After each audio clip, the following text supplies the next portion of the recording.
In the final war against the brutal liquidator, this young man was just a disposable pawn, crushed by a single blow. Yet somehow he didn't die. He was sent back in time. 15 years before the cataclysmic disaster, he was fortunate enough to retain all his future magical knowledge and elite combat skills, but in this present timeline. Since those things were still just theoretical and undiscovered by anyone else, whenever he practiced a few basic moves, everyone thought he was using hacks. The famous heroin mage. He couldn't even reach in his past life now became his little junior who kept asking him for help, and even his former enemy turned into a loyal lackey. Everywhere he went, he was idolized like a superstar by the youth, though things were getting a bit suspiciously romantic. It all started in the middle of a burning battlefield. Ray was panting in pain, telling himself, "We finally made it this far, haven't we?" Looking toward the enemy, he still clung to a faint hope that if they could just defeat that thing. But a flash of searing red light suddenly pierced through his body. His breath hitched, and his red eyes lost their luster as he realized his own limit had been reached. He collapsed onto the cold ground amidst the ruins and the corpses of fallen comrades. A fatal blow had ended it all. Ray bitterly wondered, "Am I really going to die without having accomplished anything?" All this tragedy began when the Liquidator, an enemy of humanity with unknown power, appeared and wiped out an entire continent. To fight him, an organization to protect humanity was formed. Standing at the top were legendary warriors led by Brian Miller, dubbed the World's Shield, who survived a meteorite impact without a single scratch. Fighting alongside him was the great sage Bella Onbright, who possessed earth-shattering magical power equivalent to an entire army division, followed by the master archer Jacob Bloomfield, a skilled hunter who had taken down a high-level dragon with only a single arrow, and of course the one known as the strongest swordsman to ever exist, Sword Saint Army White. Beside those legends were Gray and the so-called support team, but in reality, Foot Soldier Gray and his comrade Shaishampushi. This were nothing more than cannon fodder, nothing more, nothing less. Witnessing the top-tier students from the World Union Academy fighting, he bitterly realized they were truly on a completely different level. He wondered if the existence of weaklings, like himself here, even meant anything anymore. Seeing his comrades fall one by one, Ray cried out in frustration. "We trained so hard too." Finally, Army's attack managed to make contact with the enemy, making the Liquidator exclaim in surprise, "Oh ho, you managed to hurt me."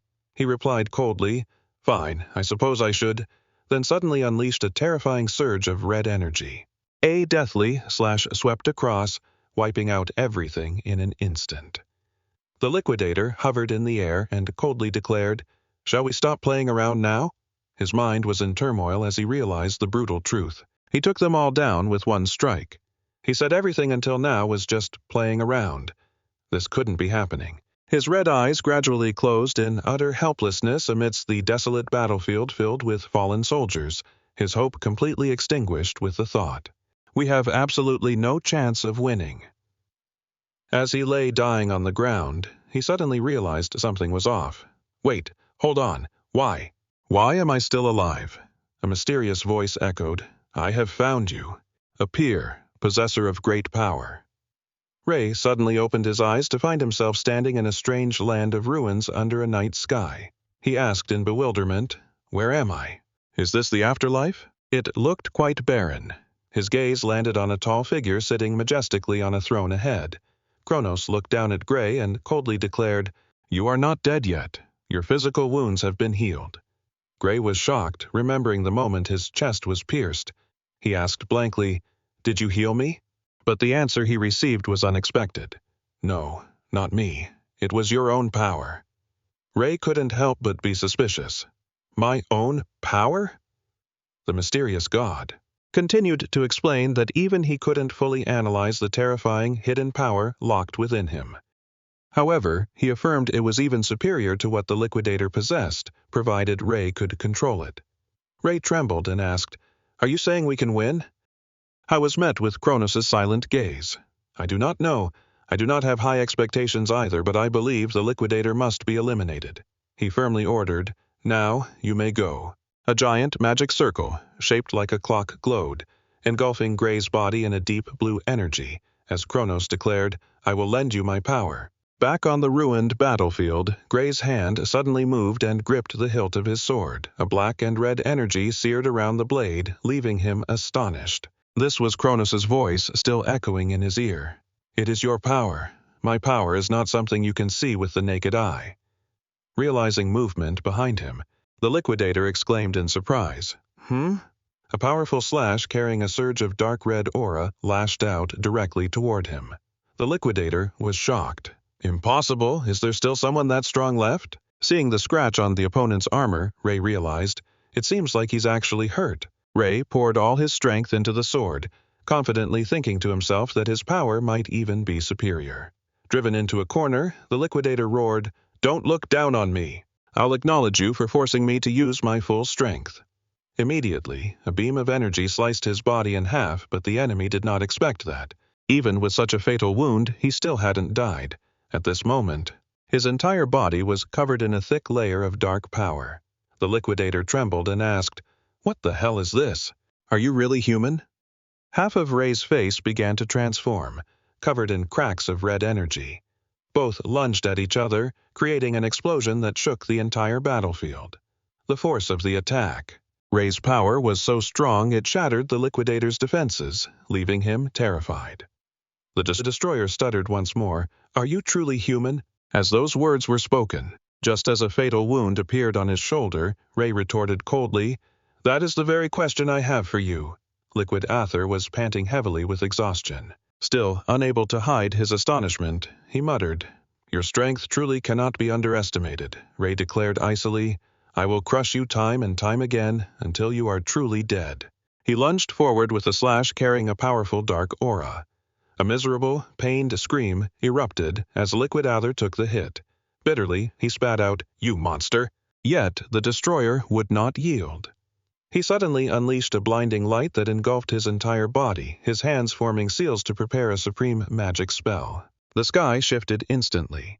A massive blue moon emerged, dominating the space, accompanied by a cold declaration, "Time is up." Ray stared up, stunned. "What is that?" It looked as if the day had suddenly turned into night. Ray gritted his teeth and replied, "So what?" He lunged with his sword, putting all his strength into the clash. His blade struck the enemy's barrier with a thunderous impact. It created brilliant sparks, but he was shocked to realize his attack was completely ineffective. Liquid Aether sneered at his surprise. "It's useless within this realm of the twilight. Nothing can harm me. Stop struggling in vain and look up at the stars."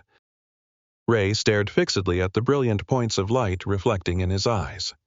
"Liquid Aether," whispered triumphantly, "aren't they beautiful?" Immediately, a massive pillar of light descended from above, swallowing Ray whole.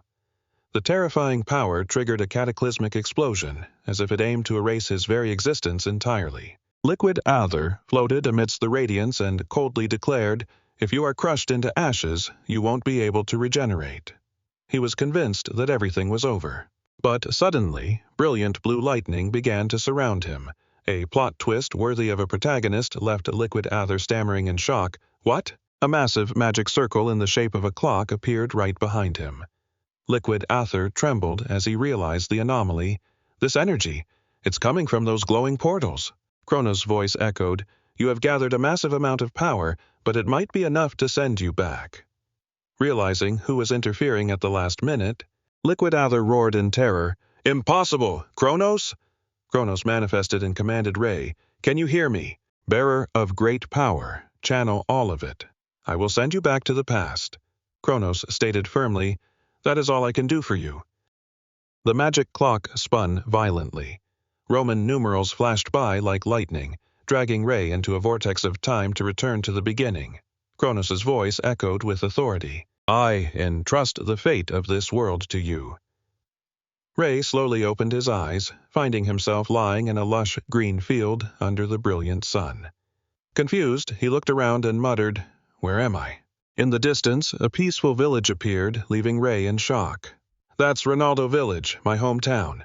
He clearly remembered that this village shouldn't exist, because it had been razed 15 years ago. Kronos' promise echoed in his mind. "I will send you back to the past." Ray trembled in disbelief. What the hell just happened? Suddenly, a sharp pain in his arm made him wince. "Ah, it hurts." Looking at the bandaged wound, Ray slowly realized the reality. This wound? Right.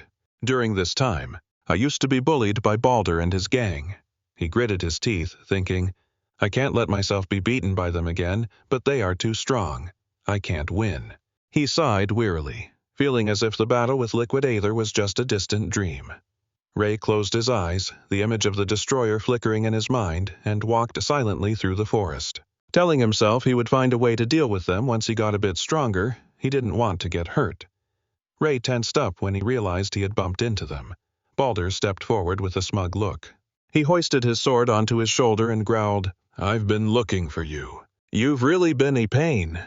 Balder's aura reeked of a low-tier villain looking for trouble. Ray broke into a cold sweat as Balder tossed a sword. It landed at his feet, and he coldly ordered, Pick it up. Ray was confused, not understanding what was happening. Seeing Ray hesitate, Balder shouted, Stop playing dumb. Spar with me. Ray tried to find a way to decline. Oh, a friendly spar? Sorry, but my wounds haven't healed yet. A polite refusal that inevitably leads to a beating. Thank you for the invite, but I'm afraid I can't join until I've fully recovered. However, the ringleader just smirked. Don't worry, the blade's been dulled. It's safe.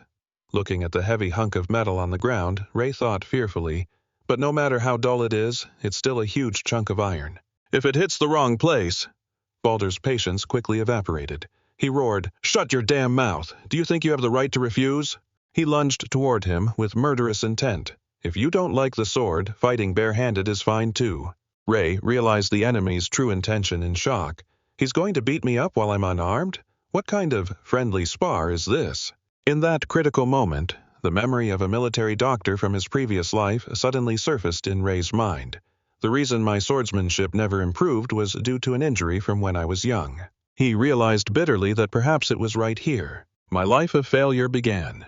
Ray was astonished to find that Balder's attack was incredibly slow. He easily slipped aside to dodge the opponent's swing. He dodged as smoothly as if he had a slow-motion feature. No, that's not it, Ray told himself, noticing that his own reflexes were on an entirely different level. Balder screamed in a rage, You bastard! Why can't I hit you? He swung his sword frantically, but Ray still dodged lightly with glowing red eyes full of calm. Ray realized the truth. He had become faster. The minions standing by were stunned by his change. The way he moved was like an entirely different person. Even though his current body wasn't as strong as in his past life, Ray remembered every bit of his seasoned combat experience. He leaned down and picked up the dull sword. Just as Balder lunged, shouting, Take this! Ray swung his sword to counter, creating a powerful collision that left his opponent reeling. Ray looked at his rival with pure contempt. He thought to himself, is that one hit really all it took to knock him flat? Should I really be hitting back at someone this inexperienced? He quickly cast aside his pity, remembering the brutal beatings this trash had inflicted upon him. Ray gritted his teeth, determined, but that wasn't the case anymore. He unleashed a powerful, direct strike that completely shattered Builder's defense. Builder's sword went flying, and he stammered, Damn it! Ray made a sarcastic remark. Your skills are even worse than a total rookie. He slowly stepped closer, gripping his sword firmly, and coldly repeated the very words Builder had once said. After all, you guys taught me that as long as the blade is dulled, hitting someone with it is perfectly safe. Gray's crimson eyes flashed with a deadly smile aimed straight at the trembling man before him. Ray swung his sword in a lightning-fast arc, leaving Builder unable to react. A large gash appeared across his chest. He let out a cry of pain and collapsed, as everyone else looked on in terror. Even Ray was a bit surprised. He wondered, Wasn't this blade supposed to be dulled? He took a closer look at the sword in his hand and confirmed it was indeed dulled. Gray thought to himself that if this had been a real, sharp blade, Builder would have been dead long ago. A bright red light flashed in his eyes as he coldly decided, All right, I'll keep it dull then. With that, he landed an incredibly powerful blow that sent Builder flying. Looking at the trembling lackeys, Gray nonchalantly asked, What's wrong? Why are you all screaming so much? Builder could only clutch his wound, coughing up blood while staring at Gray in sheer terror. The situation had reversed so quickly that the henchmen were frozen in shock. Ray wore a haunting smile and repeated their own words. You told me that a dull sword is safe, didn't you? It was you guys. Right? Overcome with humiliation and fear, Builder screamed at his lackeys. What are you standing there for? Get in there and beat him up. Even though they saw that Gray was suddenly unusually strong, the henchmen still decided to risk their lives, rushing him from behind. They had the reckless attitude of cannon fodder that wouldn't last past 3 episodes. Ray glanced at them calmly and asked, "What is this? Do you guys want another round?" Despite the killing intent radiating from him, the group frantically lunged forward with screams of, "Kill him!" Ray smirked suggestively. "I was planning on letting you go." But immediately after, blows rang out repeatedly across the forest. In the blink of an eye, Builder and his lackeys were kneeling on the ground with swollen faces. In too much pain to speak, he looked at the people who were once his nightmare, now in such a pathetic state. Gray told himself, "To think I was ever actually afraid of these guys." He coldly questioned, "You guys are students from the Saria Sword Dojo, right?" Builder stammered tremblingly, Yeah, sort of. "So we felt we were strong enough." "That's why we haven't been going lately." Ray heard this and mocked him internally. "This is what you call strong enough?" He started to feel disappointed and told himself not to expect too much from that dojo. However, on second thought, that place might still have something worth exploiting. Ray decisively ordered, "Introduce me to that dojo." "You need a referral to get into that dojo, don't you? Right?" Builder fearfully tried to back out. "Why don't you ask someone else? If I tell the master I lost, I can't even imagine what he'd say." Seeing the other man still hesitant, Ray coldly held his sword up in front of Builder. "Shall we continue where we left off, then?" The killing intent radiating from him was pure villainous aura. Builder was so scared he went pale as a ghost and hurriedly shouted, "I'll introduce you!" Immediately, the leader scrambled away, running for his life. "The dojo is this way." Seeing their boss rushing away, the lackeys panicked and chased after him. "What the?" "Wait up! Builder, don't leave us behind!" The group walked through the town, passing by dense rows of high-rise buildings. Along the way, Builder asked, "But why do you want to join that dojo?" Ray didn't look at him, just nonchalantly asked in return, "That dojo has a recommendation slot for the academy, right?" When he heard Builder confirm it, Ray asserted firmly, "That is exactly why I want to get in." One of the guys walking beside him looked at Ray with admiration mixed with caution, blurting out, "I think you're so strong that you don't even need to go to the academy." Ray looked into the distance, his heart heavy with thought. If only being this strong were actually enough. He recalled the brutal reality where even the world's strongest team was completely helpless against that entity, despite using every ounce of their strength to fight. Ray bitterly realized that when the enemy was truly serious, he couldn't even leave a scratch on its armor. Ray wondered to himself, how strong do I have to be? To be strong enough to defeat that entity? However, he still saw a glimmer of hope.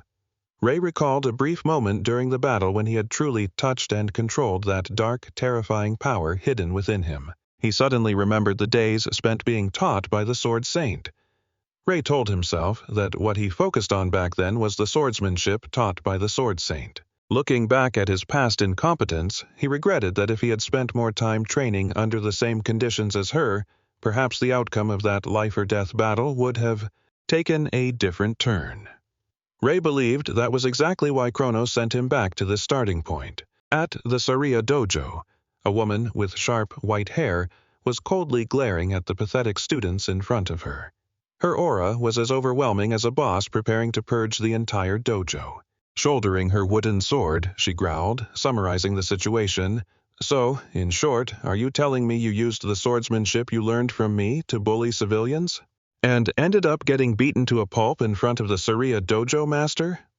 Builder and his lackeys could only kneel, trembling in absolute terror. Builder was dripping with cold sweat, struggling to make excuses in fear.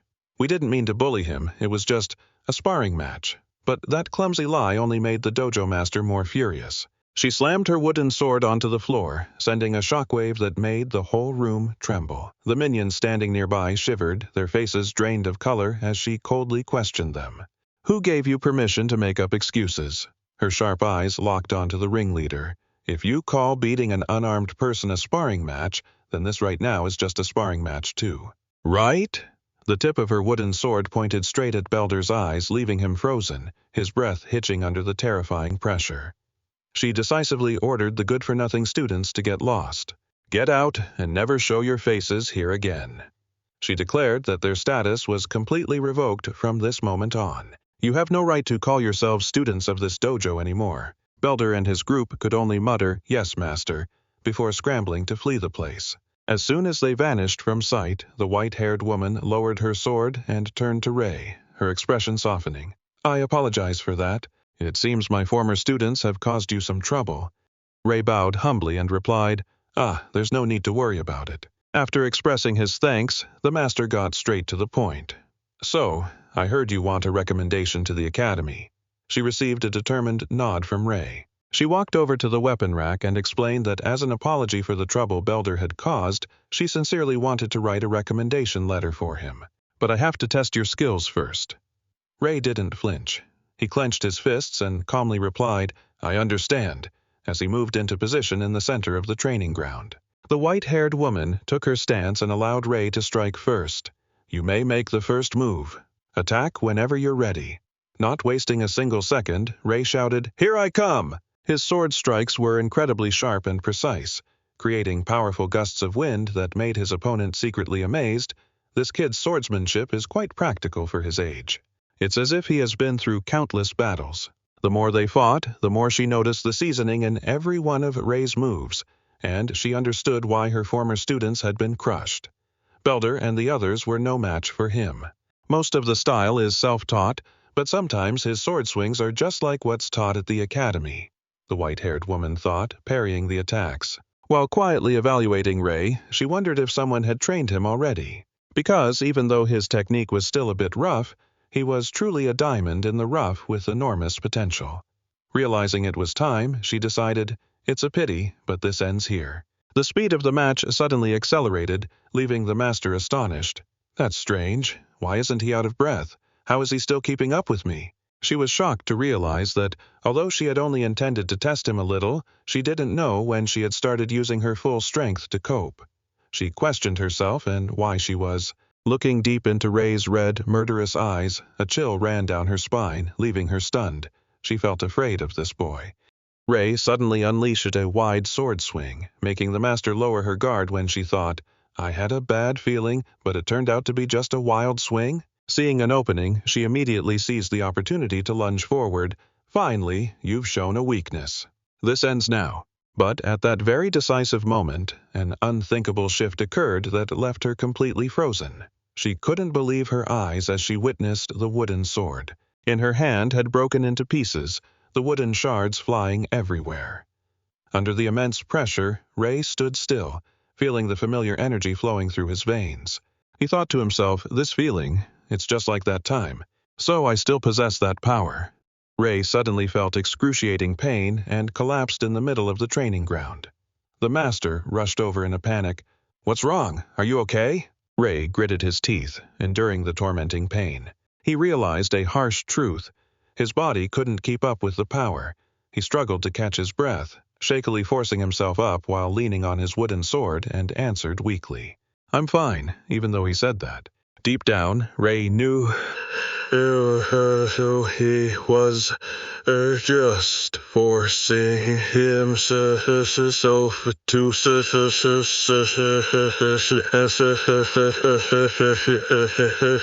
end. He reminded himself that he shouldn't use this power so casually. No, it's better not to.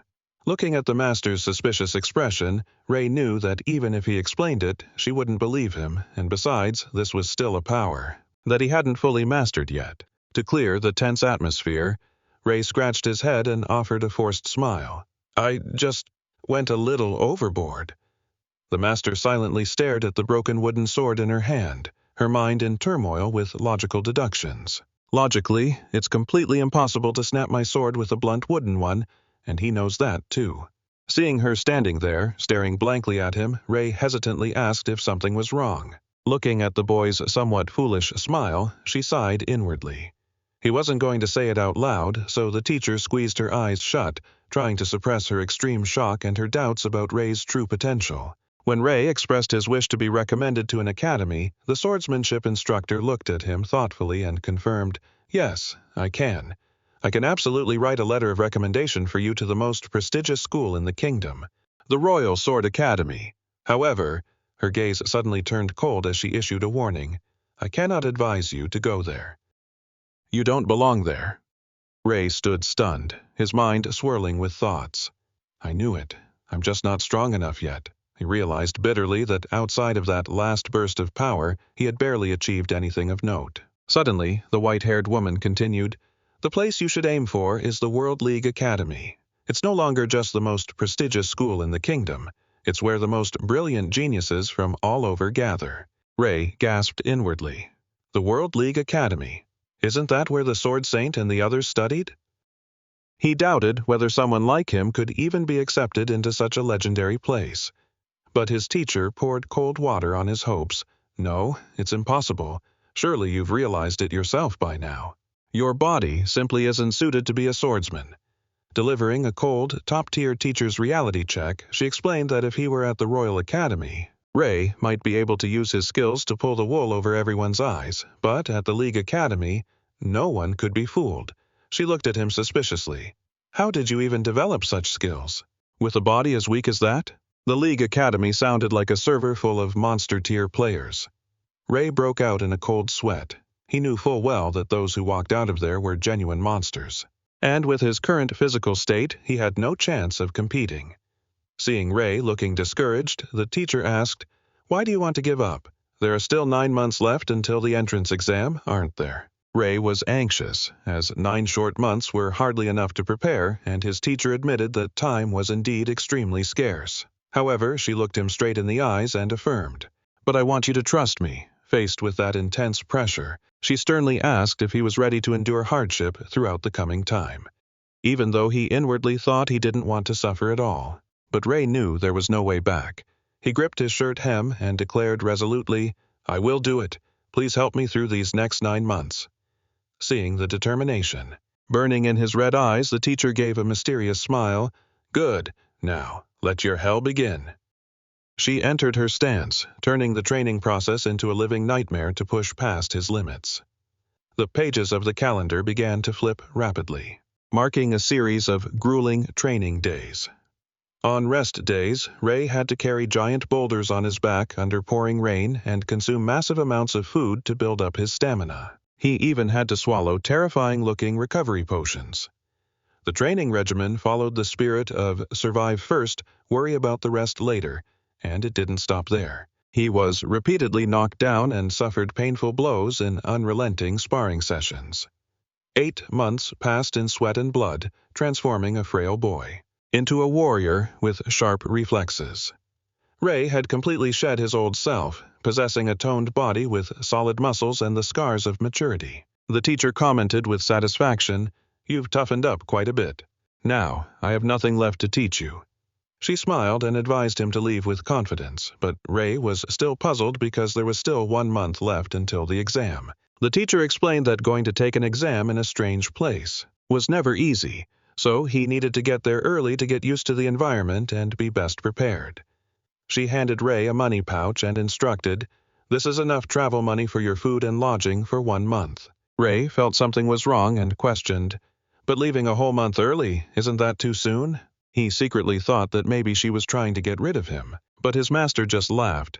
You're overthinking things. Immediately after, she turned serious and revealed that a nest of goblins had appeared near the village. Since the village had no guards, the situation seemed quite tense. However, the teacher calmly asserted, But that has nothing to do with us. The support guild will arrive from the capital, so there's no need to worry about anything. She urged Ray to set off for his exam with peace of mind, but his worried eyes showed he didn't believe those reassuring words at all. Ray saw through his master's heart. He knew for sure she was lying.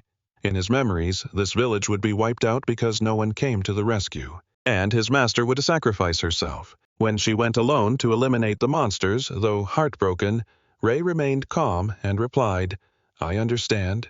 Thank you for everything. Ray said his goodbyes decisively. I'm leaving now.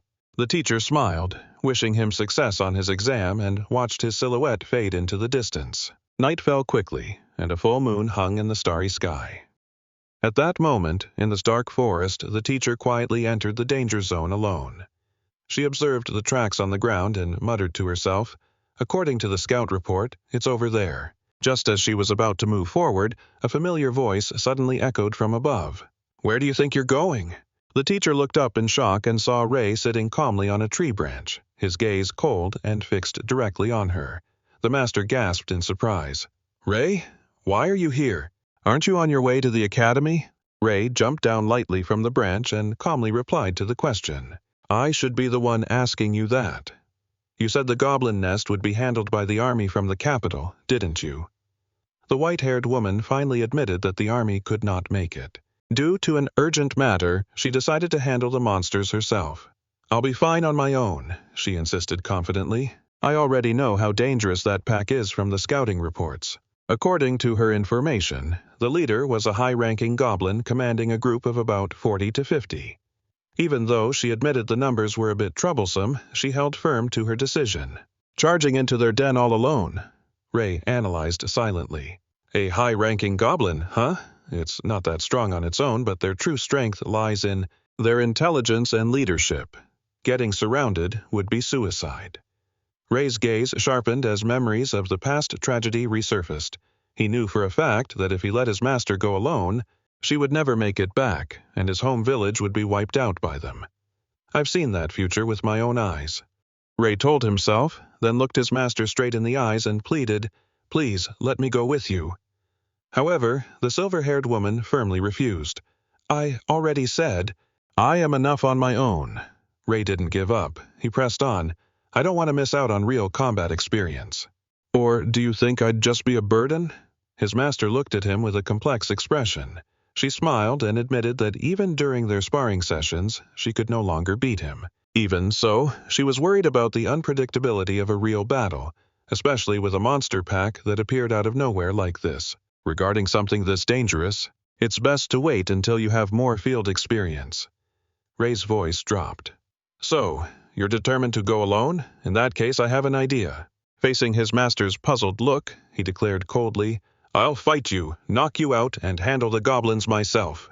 Ray's eyes blazed with killing intent as he gripped his sword hilt, ready to carry out his daring plan to protect his master. Faced with her student's extreme determination, she sighed and lowered her sword in defeat. "All right, I give up."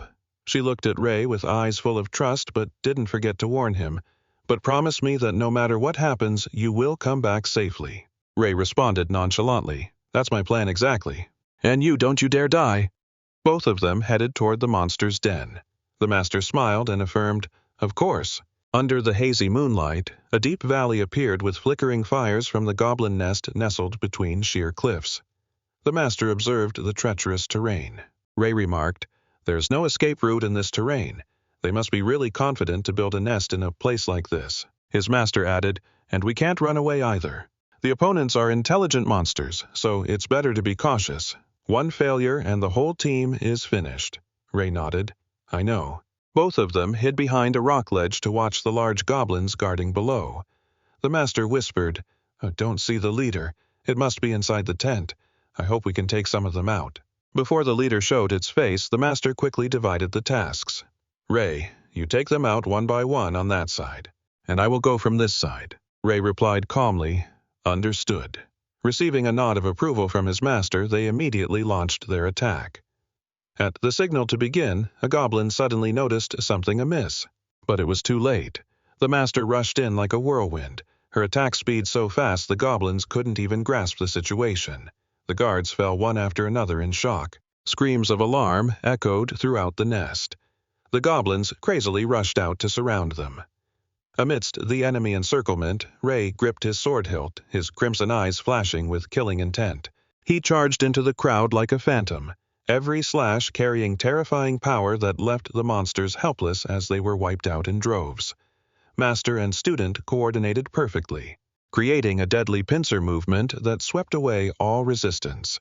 His eyes burned with the determination to annihilate every monster to protect the village's future. Standing in the middle of a battlefield full of monster corpses, the master couldn't help but be amazed by her student's skills. "Not bad. Is this really your first time?" Ray kept his cold expression and warned, "Master, please be careful. Everything has only just begun." Looking at the monsters fallen at his feet, Ray began to feel something was off. Strange. They were too weak. If they were this weak, Master definitely could have handled them alone. His gaze drifted toward the distant darkness with suspicion. Unless, inside that tent. Inside the gloomy tent, a pair of red eyes was silently watching them. Sensing overwhelming killing intent and realizing the true danger, Ray's face changed and he shouted, "We have to run! Run now!" His master asked in shock, "What's going on?" Ray didn't have time to explain, only urging, "Just run!" Even without understanding what was happening, they both turned to flee. At that very moment, a giant black shadow dove from above, creating an impact that shook the ground violently. Emerging from the rubble was a massive monster, fully armored with a gigantic axe. The master exclaimed in shock, "A high-ranking goblin! Still, I'm glad the leader finally appeared." But Ray realized the truth was even more terrifying. He roared, "No, that's not the leader! The true leader is—" A giant mouth with sharp teeth suddenly closed in, followed by a series of roars from goblins madly rushing to surround them. The master gasped in horror. What in the world is that? Before their eyes were no longer ordinary goblins, but a legion of monsters exuding a dark, hellish aura. Ray realized the cruel truth. A goblin general, that is the true leader of this pack. The general appeared, full of authority, with burning red eyes and a skull-shaped greatsword, leading a massive army of monsters to surround both of them. "It's the real leader of this pack." Master gritted her teeth, ordered me to take that thing down, and took off. She moved like a lightning bolt, launching a direct strike at the giant. To her horror, she saw the beast's wounds glowing. A purple light. It healed in the blink of an eye. Ray shouted a warning. All their efforts were futile, because the goblin general's roar could boost power. It even granted rapid regeneration to both itself and all its underlings. Ray realized the tide had turned completely. No wonder everything felt so wrong. I don't even feel like I can take down a single one of these things. Surrounded by monsters growing more frantic by the second, he firmly told his master to handle the rear, and leave the rest to him. His master looked stunned and asked, "What are you planning to do?" Ray didn't answer directly. He just stared silently at the enemy, his eyes burning red. In his mind, there was only one path left, only one way to turn the tables, and that was to take down that bastard standing at the top. "It's so annoying how they keep trying to flank me." Ray sidestepped an attack from both sides while swinging his glowing blue blades, cutting down the shrieking, frenzied monsters. Dodging attacks as smoothly as a Formula One driver, he told himself he had to stay focused to clear a path through the enemies blocking his way. But in the heat of the fierce battle, the sword in Ray's hand suddenly shattered into pieces under the overwhelming pressure. He gasped in shock. "My sword can't handle fighting against these goblins." Now that they've been powered up. Then, a massive monster didn't miss the chance. It immediately swung its weapon directly at Ray while he was at a disadvantage. He quickly pulled out his backup sword. Ray realized with dread that it, too, would break soon if things kept going like this. "Just in the nick of time," his master shouted from behind and tossed her own blade. "Use my backup." He caught it firmly and replied with determination, "Thank you, master." Now, with two swords in his hands, Ray did the math. He had two blades, which, while not enough to wipe out the whole horde, was enough to face the goblin general and anyone else. "If you're blocking my path, this is plenty." Ray dove into the heart of the monster swarm like a cyclone of death, his lightning-fast strikes cutting down waves of enemies in the blink of an eye. Despite the blood dripping from a wound on his face, Ray wore a defiant smirk, pouring all his strength into a fiery collision with the largest monster. Ray gritted his teeth. He clicked his tongue as the monsters kept swarming in, swinging his blades to unleash powerful slashes, carving through the goblins that were charging like moths to a flame. The chaotic battle felt like a final, desperate teamfight with no way out. In the distance, the goblin general opened its maw and let out a heaven-shaking roar. Its eyes blazed with terrifying pressure. Ray gasped. "What?" He realized the energy behind that roar was driving the goblins into an even deeper, more powerful frenzy.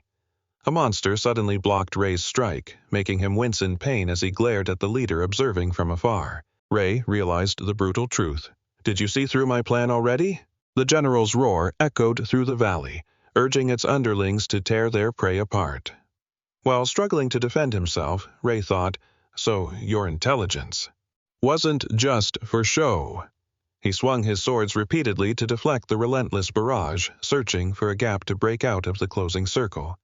Ray shouted, "Get out of my way!" He channeled his strength to slash a bloody path through the dense line of monsters. However, the sheer number of enemies began to overwhelm him, and new wounds started appearing on his back. He groaned in pain. "Ugh!" Gritting his teeth in frustration, he told himself he didn't have time to mess around with these guys. Instantly, a goblin lunged forward and pinned Ray from behind to hold him in place. At that exact moment, another giant monster loomed over him, raising a deadly axe. It brought the axe down straight at Ray. Under the relentless barrage of attacks, new wounds kept opening up, and he realized the monster's vicious tactic. They were trying to wear down his blades by constantly sacrificing themselves. His eyes were filled with exhaustion as he saw another giant goblin winding up a 1,000-pound punch aimed right at him. Ray mustered his last bit of strength to block the violent attack, but the pressure was too immense. He was sent flying, heavily wounded, his breathing becoming ragged and labored. Ray could only pull himself up weakly, completely spent. Looking at the last remaining sword beside him, he asked bitterly, "Am I supposed to take on an entire army of goblins? And the general with just this one sword?" Standing before layers upon layers of monsters looming toward him, Ray felt absolute helplessness. Based on the hard-learned experiences from his past life, he understood a cruel reality. He couldn't win in this life-or-death situation. Ray gripped the hilt of his sword and made his final decision. He turned and shouted, "Master, run! Run while they're focused on me!" But the only reply to his urging was a mysterious smile from the silver-haired woman. She calmly declared, "I'm sorry, but I can't do that." Then she stood tall, advancing to face the giant goblin general head-on. Ray screamed in despair, "Are you trying to die for nothing?" He tried to persuade her, "I'll run right after you." "Master, don't worry about me." But the silver-haired woman just replied quietly, "It's not that." She groaned in pain, looking down at her heavily injured legs, with blood flowing endlessly from them. Ray realized with a jolt that his master had reached her limit long ago. His mind was in shambles as he realized he was completely out of options. Looking at the monsters looming closer, he thought bitterly, "I traveled back in time to defeat the destroyer, and is it all going to end in a place like this?" Ray frantically swung his sword to fight back, but the blade in his hand shattered into pieces once again under the crushing pressure. Ray roared, "No, it's not over yet." Watching the fragments fall through the air, a bold idea ignited within him. If I can just reach that power from back then, if I can just touch that power. Memories of that earth-shattering battle with Liquid AT flooded his mind. Ray stared firmly at the goblin reflections in the broken blade. He commanded himself, "Remember it, remember. Recall that feeling." Ray gripped the hilt of his broken sword, pouring every ounce of his will into awakening the destructive force sleeping deep within him. Suddenly, a blood-red eye, the slitted monstrous pupil appeared. It snapped open, radiating terrifying killing intent. Ray stood tall, his arm outstretched, swathed in swirling dark aura. His master watched in shock, stammering his name. In a flash, the monster's head was severed in a single strike, too fast for the human eye to track. His master gasped, "What?" She couldn't believe her eyes as she witnessed that overwhelming power. Seizing the chance while the leader was heavily wounded and losing control, she charged into the fray with sparks flying everywhere. Her eyes blazed. She realized the pressure from the enemy had diminished. It was lighter now. She gritted her teeth and muttered, "You really have caused me quite a lot of trouble." A sword strike imbued with deep blue spirit energy swept across, wiping out a wave of goblins in an instant. She declared coldly, "But without that general strengthening you, you're nothing. The battle ends here." Beneath the jagged moonlight, both master and student panted from exhaustion amidst the ruined battlefield. His master said tremblingly, "Somehow, we managed to make it through." Ray looked at the broken sword in his hand and said apologetically, "I'm sorry, I broke your sword." But the white-haired woman only smiled gently and replied, "I don't mind, you saved my life." Ray let the broken blade drop to the ground. His master, feeling curious, began to ask, "By the way, Ray, that last attack." Before she could finish, Ray's body suddenly collapsed. His master screamed in panic, Ray! The young man lay unconscious on the cold ground, completely passed out after exhausting his very last drop of strength. Ray finally regained consciousness in a dark, empty void, and asked himself in confusion, "Where am I?" In the middle of the nothingness, a massive gate sealed by mysterious chains appeared. Ray was stunned. A gate? The eerie space reeked of secrets. It was an ancient forbidden seal. Instantly, blood-red streaks began to crack and spread across the surface of the gate. Ray recognized the familiar dark aura leaking from within, and he gasped. "This is—" The image of a demonic eye flashed in his mind, leaving him shaken. It's that very power. Standing before the blazing gate, Ray questioned himself, "If I open it, will I obtain that power?" He stepped forward, but immediately, a ghostly figure with a massive crimson-red skeleton emerged as if to devour his soul. Ray collapsed, clutching his chest tightly. As it tightened under the immense pressure, he realized with a bitter sting that he didn't know why. But he knew for certain that if he opened this gate in his current state, he would die. Ray trembled in absolute terror, feeling the weight of having stumbled upon a forbidden seal. While his health bar had yet to recover, a mysterious voice echoed, "A wise decision." Ray jolted awake, breathing heavily and feeling tense after the nightmare of the mysterious gate. Master Saria rushed to his bedside in a panic. "You're awake!" He stared around blankly before asking, "Where is this?"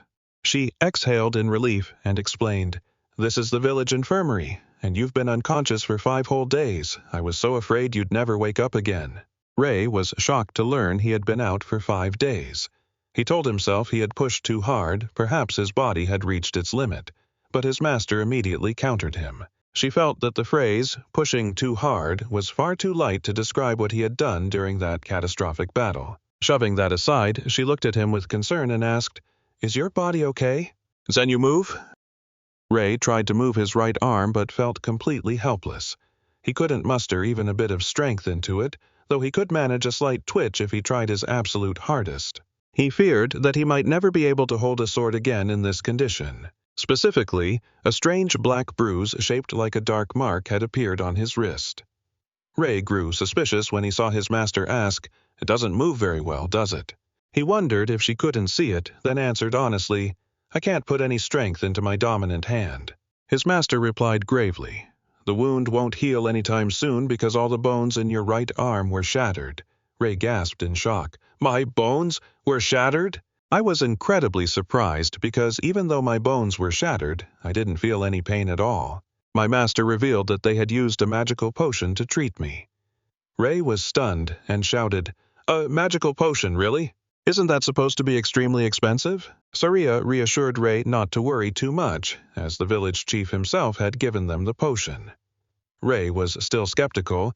"The village chief gave it to me? Why would he give something so precious to someone like me?" Ray still wasn't used to the feeling of going from a background character in a starter village to a hero. Saria looked at him with gentle eyes. Yet full of pride, she insisted, "What are you saying, Ray? You are this village's hero." Just then, the door swung open and the village chief rushed in, shouting Gray's name. Seeing him, Gray wanted to thank the chief for the magical potion. But the chief cut him off and grabbed his hand tightly, overcome with emotion. "We are the ones who should be thanking you." He was still in shock as he recalled the truth that the enemy Gray had defeated was an orc general, a monster that even the combined forces from surrounding towns couldn't even scratch. Yet, it had targeted this tiny village. The chief emphasized that if Gray hadn't destroyed it, the village would surely have been wiped off the map. He stated firmly that without him and Saria, and this potion, the clinic and the lives of all the villagers would no longer exist. Ray was a bit flustered by such overwhelming gratitude and replied, "Oh, you're exaggerating." But the village chief smiled and said that he, of all people, should know that best. Ray looked down silently, his mind flashing back to the image of his old village burning in a sea of flames in his past life. He silently admitted that perhaps the chief was right. In his previous world, he had returned to a place that had already been destroyed by a goblin attack. Seeing Gray still lost in thought, the chief declared he would explain clearly the importance of this victory, in case you haven't realized it yet. He suddenly asked, "I heard you are going to take the entrance exam for the World Alliance Academy, is that right?" Ray froze as a horrifying thought flashed through his mind. He remembered he had gone to slay the monster just 1 week before the exam, and he had been asleep for 5 whole days. That meant there were only 2 days left until D-Day. Meanwhile, it would take 3 days to walk to the World Alliance Academy, even though riding a horse would only take 1 day. But he didn't have any money to rent one. The moment he realized the deadline was breathing down his neck, Ray looked at the village chief with desperate eyes. "I am sorry, Chief. Could you please lend me a horse?" The village chief smiled as if he had already anticipated this. "I knew you would say that, so I have already prepared the best horse in the village for you." He assured him that with the horse's speed, he would arrive in the blink of an eye. Saria, standing nearby, teased him. "If you hadn't woken up today, we were planning to carry you there while you were still sleeping. A support team going all out to ensure the hero doesn't miss the exam." Ray could only smile awkwardly at everyone's thoughtful care as he opened the door to step outside. An unexpected sight appeared before his eyes. A large crowd of villagers had gathered along the path. In their hands were bright, cheering banners that left Gray stunned. Cheers rang out through the streets. "Thank you, you must pass the exam. Thank you for saving our village." Young girls also excitedly waved to the hero who had saved their lives. A man representing the villagers stepped forward. He handed Gray a heavy cloth bag. "Gray, please take this." He took the unexpected gift, bewildered, and asked, "What is this?" The man explained, "That is the money all the villagers contributed for you. They know the tuition fee for the World Alliance Academy is not a small amount, so they wanted to join hands to help your future." Looking at the radiant faces full of expectations, Ray was moved and called out to them, wearing a brighter smile than ever before. He sincerely replied, "Thank you all so much." However, as he led the horse out to depart, Ray couldn't help but feel the pressure, thinking to himself, "If I fail the exam now, I won't have the face to ever come back here again." Saria stood by, seemingly understanding her student's inner thoughts, and gently reassured him that he didn't need to worry. Saria smiled confidently and asserted that no other candidate applying to the World Alliance Academy could defeat an orc general like you did. Ray looked down at his bandaged arm, worriedly wondering if his current condition would allow him to compete. But his master immediately reassured him, "Your left arm still works fine, doesn't it? Right?" Just like that, he was forced to go to the entrance exam. Ray clenched his remaining left hand. Although still hesitant, Saria insisted that was more than enough, and he wouldn't need to use that terrifying power again. Standing next to the warhorse, Ray still wondered if the entrance exam would certainly not be easy for him to pass with only one arm. Saria looked straight into her student's eyes and stated, "The Academy examiners are not blind enough to overlook your talent. Your true talent." She gave a radiant smile and promised firmly, "I guarantee it. You will definitely pass." Ray gripped the reins, moved, sent a sincere thank you to his teacher, and promised himself he wouldn't let her down as he spurred the horse to leave. Looking back at the village that was still peaceful, Ray thought to himself that this village should have been destroyed in his previous life, but now it still existed. This world had truly changed, and the future could completely be rewritten by this very power. With burning red eyes filled with determination, he stated firmly, "Let's go." The sound of galloping hooves echoed along the long road as Ray silently thanked the good horse for getting him there on time. Amidst the vast ocean, a massive circular structure emerged. With long stretching bridges leading to the center, Ray was stunned in awe at the sheer grandeur of the place. So this was the World Union Academy. In front of the majestic main gate, the crowd of people and vehicles were bustling, opening a new, challenging chapter in his journey to change his destiny.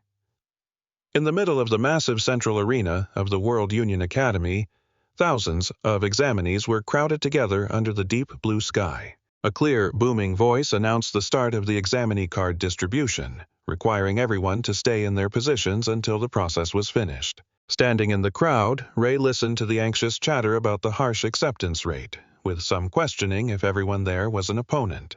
With only about 20 people being chosen, the competition was as intense as a school-themed battle royale. The examinees around him were buzzing about the number of successful applicants. It changed every year. Sometimes it was 50 people, but there were years when only a single person passed the challenge. Immediately after, attention shifted to the high stands. As Professor Ariel was invited to step forward with her vibrant red hair and authoritative demeanor, she coldly declared that she would get straight to the point, distributing the examinee cards. Ariel flashed an enigmatic smile and told the examinees to catch the pieces of paper that were about to appear in front of them. With just one powerful snap of her fingers, a brilliant surge of golden magic exploded, covering the entire arena space to the amazement of thousands present. Ray was surprised when a glowing, magical paper appeared right in his hand. It was only the information. Examinee number 513, Swordsmanship Course. Looking around, and seeing everyone had a card in hand, Ariel continued to explain from above that many might be surprised. When seeing the plain white paper with nothing but the registration number and course, she smiled smugly and affirmed that this was the annual tradition of the Academy. Ariel's gaze was sharp as she firmly declared that the World Union Academy did not discriminate based on age, gender, nationality, or social status. Not for this place. Even the examinee's real name meant absolutely nothing.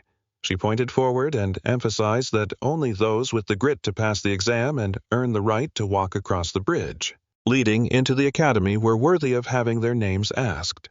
She even casually allowed them to use a fake name if they wished, as long as they could prove their own strength. Ray stared in shock at the paper in his hand, thinking to himself that he had left his sword at the inn, yet it still listed him in the swordsmanship course. What kind of system was this? This system must be using aura reading, not needing to scan weapons anymore. Up above, Professor Ariel smirked and added, "Furthermore, I have categorized the courses based on your appearance. If I made any mistakes, feel free to raise your hand." Her eyes flashed with the bewitching light through her glasses, causing the crowd to murmur. They couldn't believe she chose the course just by looking at their faces, right? You've got to be kidding, with this many examinees. How could she possibly do that? The whispering continued incessantly. They must have checked us out beforehand. Or maybe she used some kind of mind-reading magic on us? The crowd began spinning conspiracy theories like a gaming chat during a new update. Ariel looked down at the arena and declared, "It seems no one was placed in the wrong spot. Next, I will announce the exam schedule. Check your cards." Ray looked down at his card. The text, Day 1, 11 a.m., appeared, making him turn pale. Damn it! Do I have to test on the very first day? I was hoping for some more time for my arm to recover. Ariel coldly emphasized the harsh nature of the exam. This is a one-time practical test. If you are late, you will be automatically disqualified. Ensure you arrive on time because we do not accept any requests for personal schedule changes. Standing in the crowd, Ray worriedly gripped his right arm, which was still bandaged. I still can't put any strength into my dominant hand. Please, just heal by tomorrow. Even just a little bit would be enough. Time passed quickly. The official exam day arrived under the scorching sun of the academy. Ray looked down at his arm and was shocked to realize the harsh reality. It hadn't healed at all. It looks like I have to take the test with my arm like this. The manager's voice rang out, cutting off his train of thought. Next examinee, please wait at the arena entrance. He exhaled deeply to steady himself. No, I shouldn't be pessimistic right now. My left hand still works perfectly, and I can still move my right arm to some extent. Ray stared intently at his hands, ready to face his first challenge. He told himself he had to use the remaining time to see through the examiner's movements, to find an opening. Down on the arena floor, the bespectacled examiner with a calm demeanor ordered his opponent, "You may strike first." Immediately, the large examinee let out a powerful roar. Then, he lunged straight forward with a greatsword in hand. A devastating slash came down, creating an explosion of dust, but the examiner had effortlessly sidestepped it. To his opponent's astonishment, not giving up, the examinee gritted his teeth and shouted, "It's not over yet!" The classic line right before getting counter-comboed, and he wildly swung his sword. Creating fiery collisions, he was stunned to realize his attacks were completely blocked. No way. The examiner kept his face cold. He unleashed a lightning-fast sword strike with terrifying speed. In the blink of an eye, the greatsword was sent flying into the air, and a powerful blow sent the examinee sprawling. Away. The examiner sheathed his sword and coldly declared, "Your test ends here. Pick up your weapon and leave the arena." The number 7 contestant replied clearly, then slinked away in utter disappointment after witnessing such a total, one-sided beatdown. Ray was breaking into a cold sweat, his eyes squeezed shut in extreme tension. This is it for me, he thought.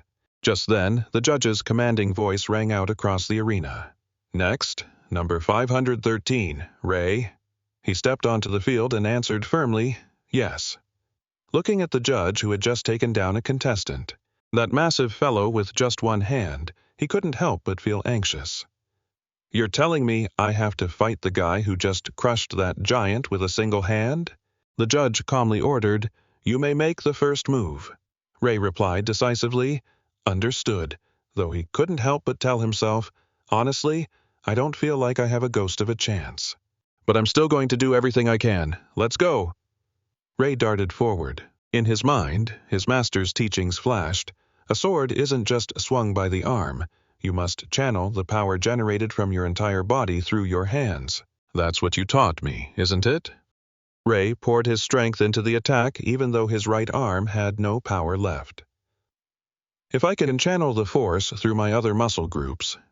He swung his sword, but immediately realized, not again. I can't fight the way I usually do.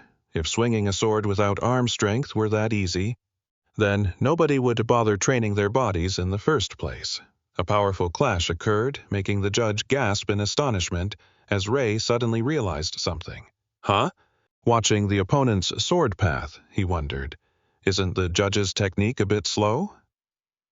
As they continued to clash, Ray quietly analyzed, he has incredible power. But his speed and technique don't even compare to Master's.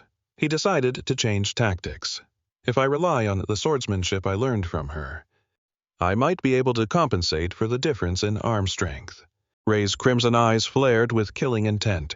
He accelerated, forcing the judge to grit his teeth and defend with great effort. Ray was convinced.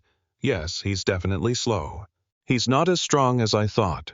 Memories of his master smiling appeared, along with her affirmation, You will definitely pass. His sword clashed sparks against his opponent's, creating brilliant flashes of light. Ray poured all his will into the final strike and declared confidently, I think I can actually do this. Ray gritted his teeth against the pressure of the rapid-fire sword strikes, thinking to himself, even though I've seen through the judge's swordsmanship. His glowing red eyes observed meticulously. Every movement searched for the smallest opening amidst the sparks flying as the two blades collided repeatedly. Ray bitterly realized the harsh reality. The difference in strength was simply too great. I can't break his guard. After all, winning with only one arm isn't easy at all. However, he noticed the judge's movements were gradually becoming rougher and less precise due to his impatience to end it. Knowing it was risky, Ray decided to gamble. Everything rests on this moment. Maybe if I do it now. Just as predicted, the judge unleashed a powerful slash but left a fatal opening. Ray smirked triumphantly. Gotcha. You swung way too wide. The judge's sword missed and buried itself deep into the ground because nothing creates an opening easier than a massive, calculated swing like that.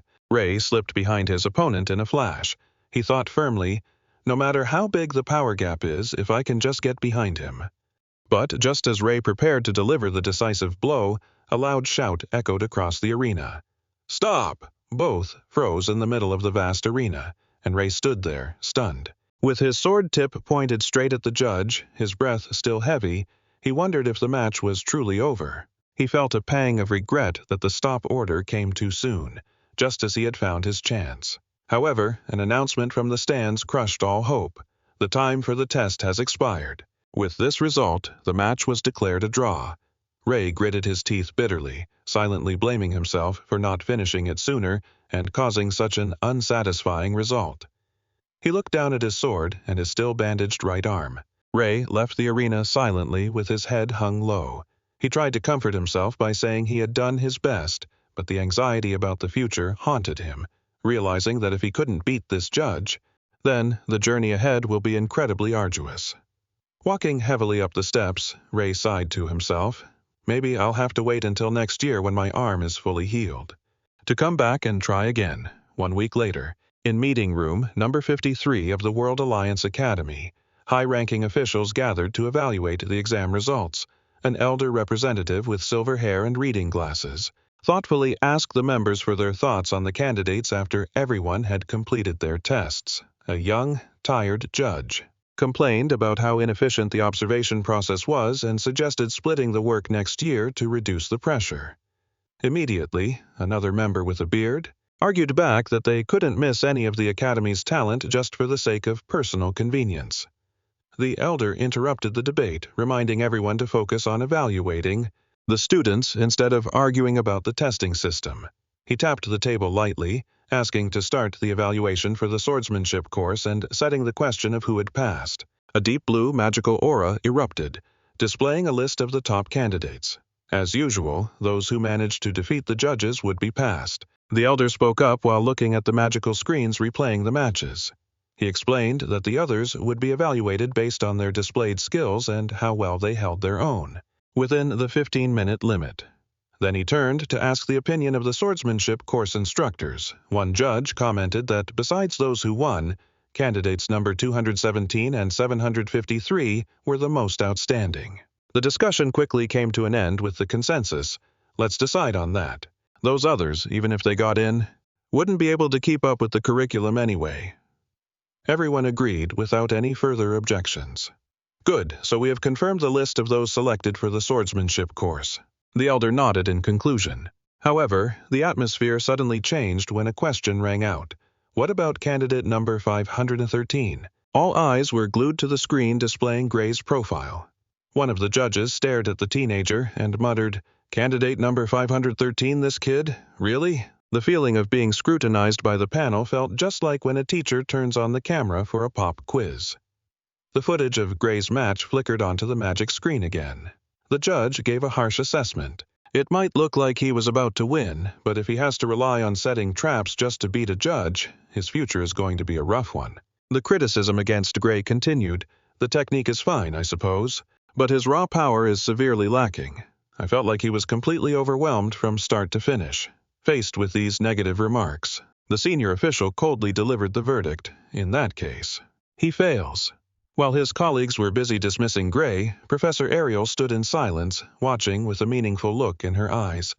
Ariel thought to herself while glancing at the people around her. So many people watching, yet not a single one of them realizes the truth.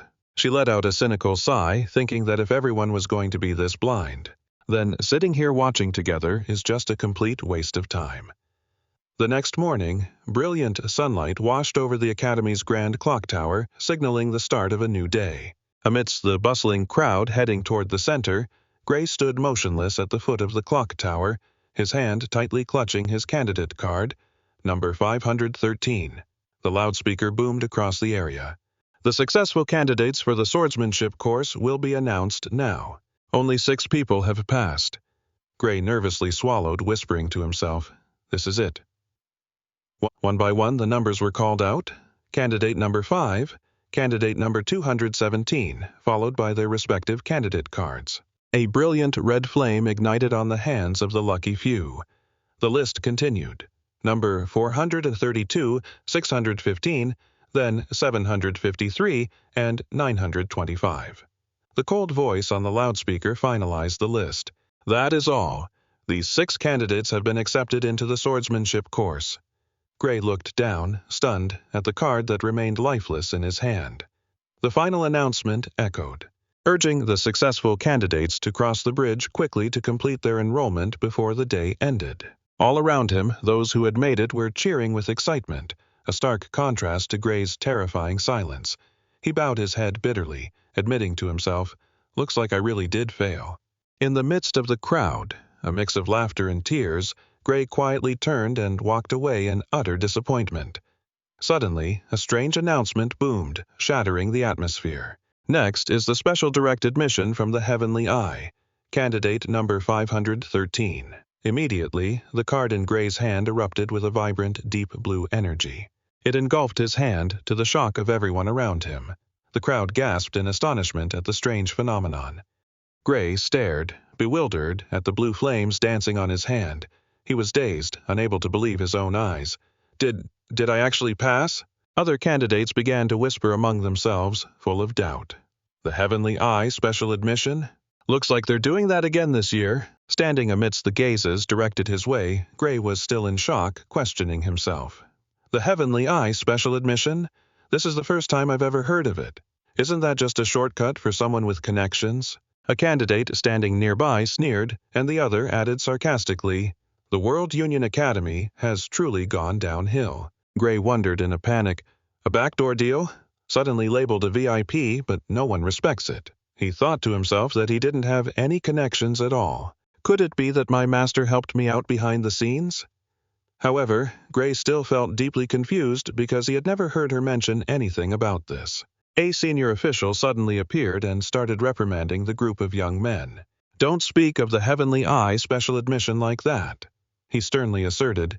"This is a prestigious title, a noble category that has produced heroes for humanity for over 100 years. Despite the senior's warning, the candidates didn't stop whispering, "Old-timers. They're just obsessed with that Heavenly Eye title." They assumed the title was just a shadow of the past. Aren't they just clinging to the glory of those days? Gray stood silently in the crowd, listening as they listed off the legendary names who had once received this special admission. The group laughed with contempt. All of them were pathetic failures. Even we, as current students, know that for a fact. Images of the Sword Saint, the Grand Sage, and the God of Archery flashed through Gray's mind, leaving him stunned. I'm being called a failure, but my profile is full of legends? Gray trembled as he realized a shocking truth. The three of them were the core force in the war against evil. He swallowed hard, overcome with intense tension. His crimson eyes stared fixedly at the card, which was now burning with deep black and blue energy in his hand. Gray asked himself in shock, "And now, is my name going to stand alongside theirs?" The announcement echoed throughout the academy. "The entrance ceremony will begin in 30 minutes. Those who have changed into their uniforms, please gather at the plaza in front of the main office." Gray and the other freshmen, dressed in their formal uniforms with brilliant badges, walked toward the ceremony in high spirits. However, upon reaching the meeting point, several students started looking around in confusion. "The plaza in front of the main office, is this the right place?" Another asked skeptically. "There's nothing here. Did we come to the wrong spot?" Just as everyone was getting flustered, a man stepped forward and spoke up. "Oh, my apologies." He explained that there had been a slight delay in the preparations. "Due to a mix-up," a student asked, confused. "Preparations?" The man politely asked, "Could you all please step back a little, so I can get the staircase into position?" The crowd curiously backed away, watching the magic circle begin to appear clearly beneath their feet, and asked, "Is here far enough, sir?" "Perfect," the man said with a satisfied smile. He slowly knelt, placed his hand on the plaza floor, and whispered, "All right." Instantly, a brilliant golden burst of magic erupted violently. The blinding light made the students squint in amazement. From the ground, a massive set of white stone stairs began to take shape, rising and spiraling until it led straight to the main hall like a miracle. The man stood up and calmly announced, "I apologize for the delay. Please feel free to take any seat you like." The crowd just stood there, stunned, nervously swallowing as they witnessed this unimaginable display of power from an Academy staff member. Seriously? An Academy staff member acting like a final boss just to test our mental fortitude? That's insane. The new students couldn't help but be shocked by the spectacle. Whispers broke out among them. That was teleportation magic, right? Is it even possible to move something that huge? Ray sat quietly in a luxurious chair, silently assessing the Academy's extravagance, using high-level magic just to set up for a ceremony. His eyes sparkled with excitement as he realized, this is the power of the World Alliance Academy. Looking around the vast arena, Ray wondered, aren't there way too many seats? If only 30 students were accepted, there's no need for this many spots. Ijasai. A purple-haired girl sitting nearby overheard him and asked, "You don't even know that?" The purple-haired boy with his hair in a high ponytail answered awkwardly, "Sorry, other than holding a sword, I've never really studied anything else." The girl explained smugly. "Then, let me tell you, just like the name implies, this place gathers the most elite students from all over the world." The girl suddenly pointed to the sky. "Look, they're here." The boy next to her just managed to stammer, "Whoa!" before freezing in place at the magnificent sight unfolding. From amidst the clouds, a massive fleet of airships and dragons filled the sky, the pressure from these flying entities beginning to weigh down on them. He could only gape in awe. What the... The entire plaza shook at the arrival of these giant war machines. Ray was stunned as he recognized one of them. That's the magical airship Strato Queen. I remember being on that one. Back when I was in the Liquid AT Suppression Squad, it was one of the largest airships in the world, and now the Academy is using it just for an entrance ceremony? Ray watched the massive fleet descend. He couldn't help but be overwhelmed. The World Alliance Academy really is something else. Groups of new students in crisp uniforms walked with pride through the magnificent space. A man placed his hand on the podium, observed the thousands of students below, and declared, "It seems everyone has gathered. Then let us begin the entrance ceremony." The headmaster with white hair and round glasses smiled brightly, officially opening the ceremony. After a long speech, thunderous applause echoed throughout the vast arena. It was their thanks to the headmaster. Ray sat in the high stands, letting out a long, weary yawn, thinking, I thought the entrance ceremony for the World Alliance Academy would be different. Turns out, it's no different than any other normal ceremony. Sounds grand, but it feels just like a boring Monday morning assembly that drags on forever. Right after, the program continued with the next announcement. Greetings from the top-ranked students of each course. Leonhardt, valedictorian of the swordsmanship course, please step forward. Hearing his name called, a boy sitting right next to Ray stood up quietly. Yes, Leonhardt replied clearly, stepping onto the stage as all the new students turned their attention to him. Murmurs began to ripple through the rows of seats. Is that really him? The one who took down the examiner in the blink of an eye during the entrance exam? Someone else replied with admiration. Yeah, they say his swordsmanship skills don't lose to any of the professors here. That boy was Leonhardt Abias, a genius with golden hair and sharp, proud eyes. Ray intently observed this formidable rival, silently gauging his true strength. Standing on the high podium facing the Academy officials, Leonhardt asked calmly, just to confirm, I am permitted to speak freely, am I not? After receiving approval, of course, the school replied. He bowed slightly to thank them, but the atmosphere suddenly became extremely tense when Leonhardt looked straight at the panel and declared, I have a complaint I wish to bring to the Academy. Leonhardt began his speech, first addressing his fellow students, addressing everyone who had passed. The entrance exam legitimately. It is an honor to join the Academy alongside you all. He expressed his wish for everyone to strive to graduate and contribute to the world, while aiming for noble goals together as students of the prestigious World Alliance Academy. However, his tone suddenly shifted. But unfortunately, among us, there are those who do not deserve to be here. Leonhardt glanced toward the judges' row and challenged, Am I right, Professor Ariel? Ariel was slightly surprised but calmly replied that every student here had passed the rigorous exam. She believed that even if they weren't as strong as Leonhardt, eliminating them wouldn't be a wise idea. Ariel coldly asked him for the reason behind his query. Leonhardt gritted his teeth, asserting he wasn't talking about those who passed the exam properly. His gaze turned sharp as he declared, I'm talking about those who use the back door, through special admissions. Her heavenly eye had naturally turned the entrance ceremony into a school-wide Expos live stream. Ariel watched silently as Leonhardt pointed into the crowd and shouted, The one who was specially admitted, show yourself now. Return your uniform and leave the academy immediately. The entire plaza erupted at the hostile declaration. Ray broke into a cold sweat, frantically wondering why there was so much hatred. But he soon realized a stroke of luck. Thank goodness he doesn't know what I look like. That was a close call. Ray silently calculated that if he didn't step forward, perhaps you won't get dragged into this mess. Meanwhile, Professor Ariel just smiled with intrigue, remarking that this year's new students were truly spirited. Leonhardt gritted his teeth, insisting, Professor, I am being extremely serious. Stop accepting students through the back door. But before he could finish, Ariel closed the distance. Her eyes glowed with a bewitching intensity behind her glasses, accompanied by a suggestive hum. She coolly retorted, Do you think you're stronger than that kid? The killing intent, radiating from the professor, suddenly made Leonhardt tremble, sweat pouring down in shock. Leonhardt stammered something, then ground his teeth, struggling to maintain his composure as he declared, Of course I am. Are you implying that I'm wrong? Witnessing that arrogance, Ariel flashed a delighted smile. I like that attitude of yours. Then why don't we make a bet?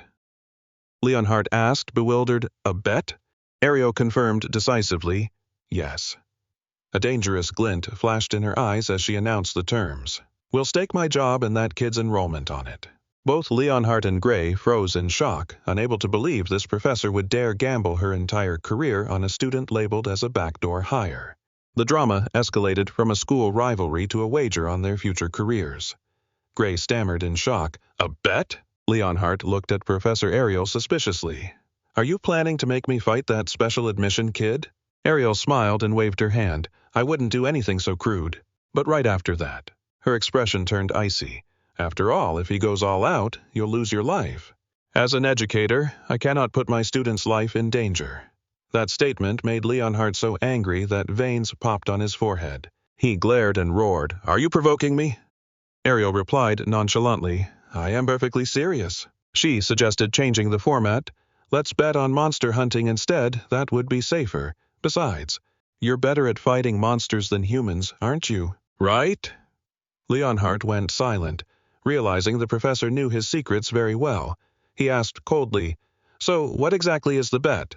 Ariel held up a finger to signal and explained. The rules are simple. We just need to kill the monsters I designate as targets. Each round, the monsters will get stronger, and whoever fails to defeat their target first loses.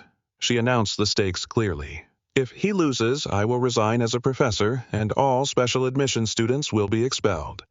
Gray sat in his chair, sweating profusely from the immense pressure, while Ariel finalized the terms with Leonhardt, and if you lose, you have to do whatever I say. Ariel smiled and asked, What do you think? Leonhardt gripped the hilt of his sword, demanding cautiously, Tell me what the target monster is first. Even though I'm confident I can handle any opponent, I don't want to get caught in some strange setup. Ariel touched her chin in thought and answered leisurely, Let's see. For the first target, Ariel suggested nonchalantly, How about a goblin general? Or, is that too easy for you? Instantly, the image of a massive monster with burning red eyes and ferocious tattoos appeared, radiating a terrifying pressure. It made the crowd of students below tremble in fear. Gray was shocked, wondering why the professor had deliberately chosen the exact type of monster he had just encountered. Leonhardt slammed his hand on the table in anger and yelled, Are you kidding me? He gritted his teeth, insisting that a goblin general wasn't the kind of monster anyone could take down single-handedly. Ariel remained calm, explaining that she wasn't forcing them to go kill it right this second. She suggested leisurely, Let's set a 1-year deadline. That should be enough time, right? Leonhardt wasn't convinced, shouting that if one could defeat a disaster-level threat with only a year of training, then humanity wouldn't have suffered for so long. He demanded she choose a more realistic target. Suddenly, Leonhardt flashed a triumphant smile as if he had seen through everything. Oh, I get it. You intentionally chose a monster that no one can defeat to end this bet. Without a winner, right? He flatly declared that he wouldn't accept that. Ariel casually walked by in her high heels and offered one final condition. Then if it ends in a draw, you will be the winner.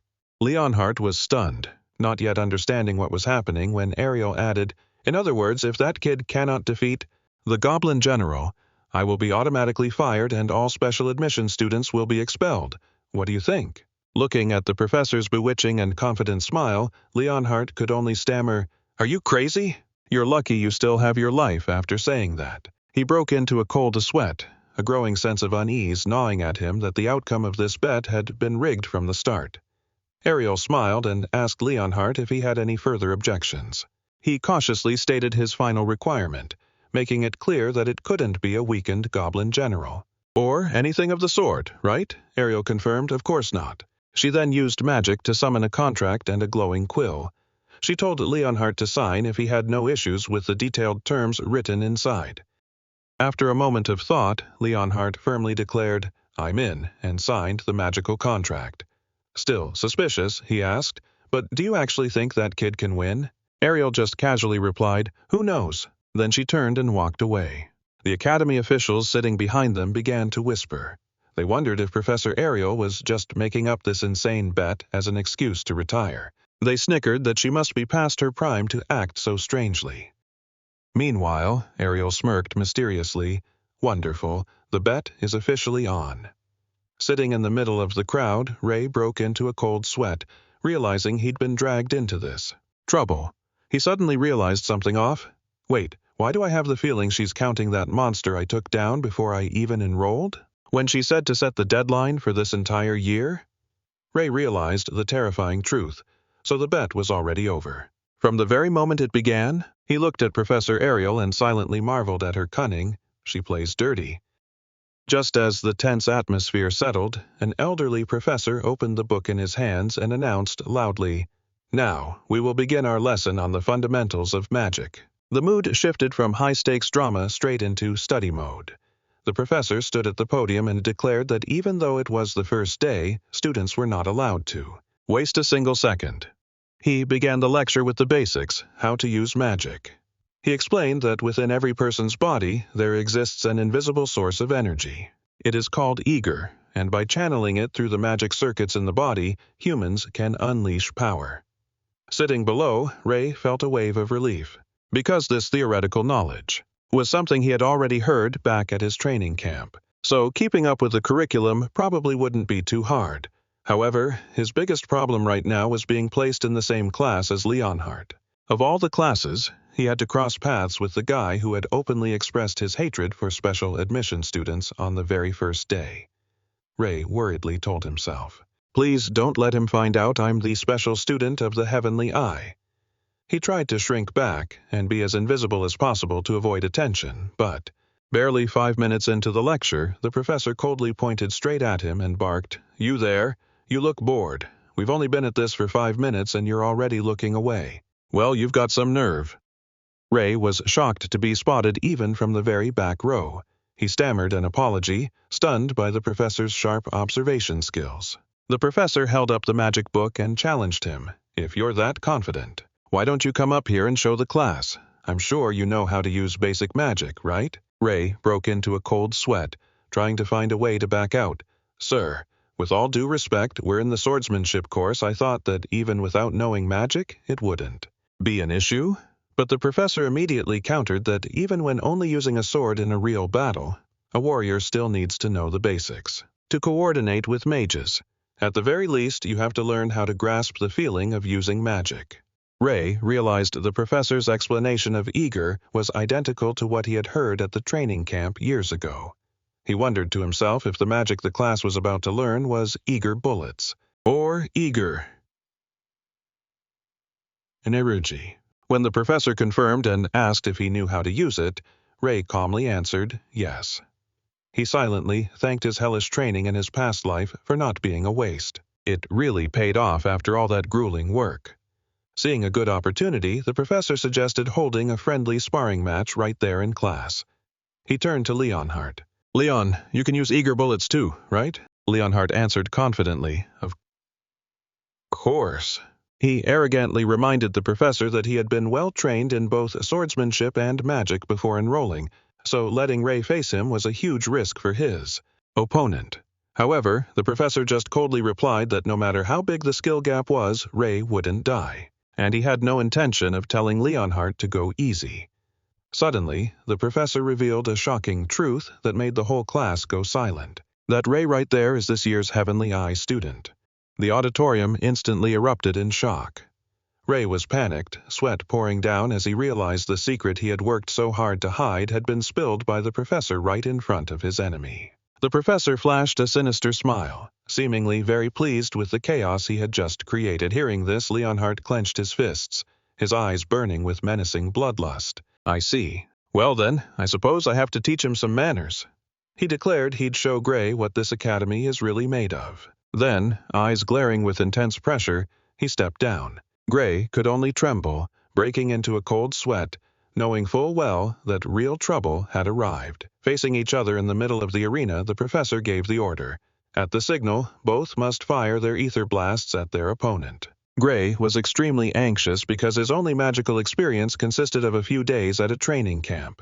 He told himself that even though the professor said it wouldn't be fatal, there was no way he'd walk away from this in one piece. As soon as the signal was given, Leonhardt gathered a brilliant green flow of energy, declaring he would show him the difference in their power.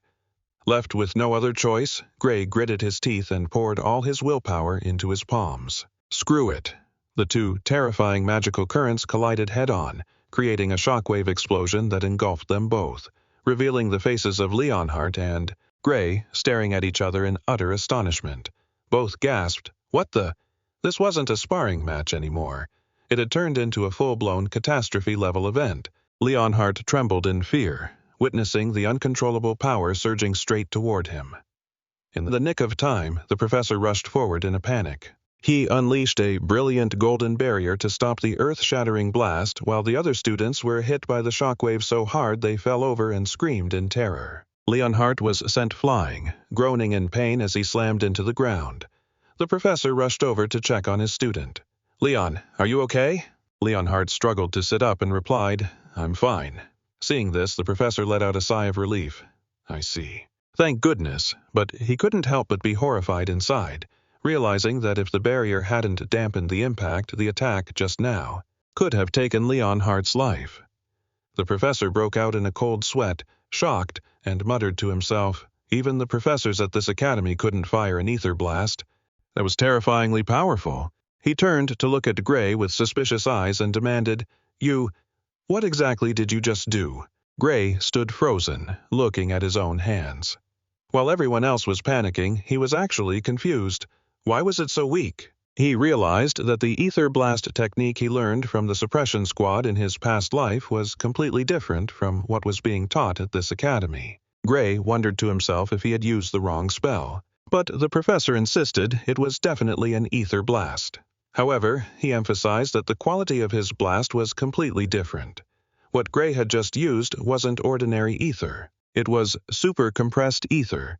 The professor explained, "This is the kind of power that even the professors have trouble creating, yet Gray was able to shape it into a complete spell in an instant." He stated firmly that not a single person in this academy could replicate what he had just done.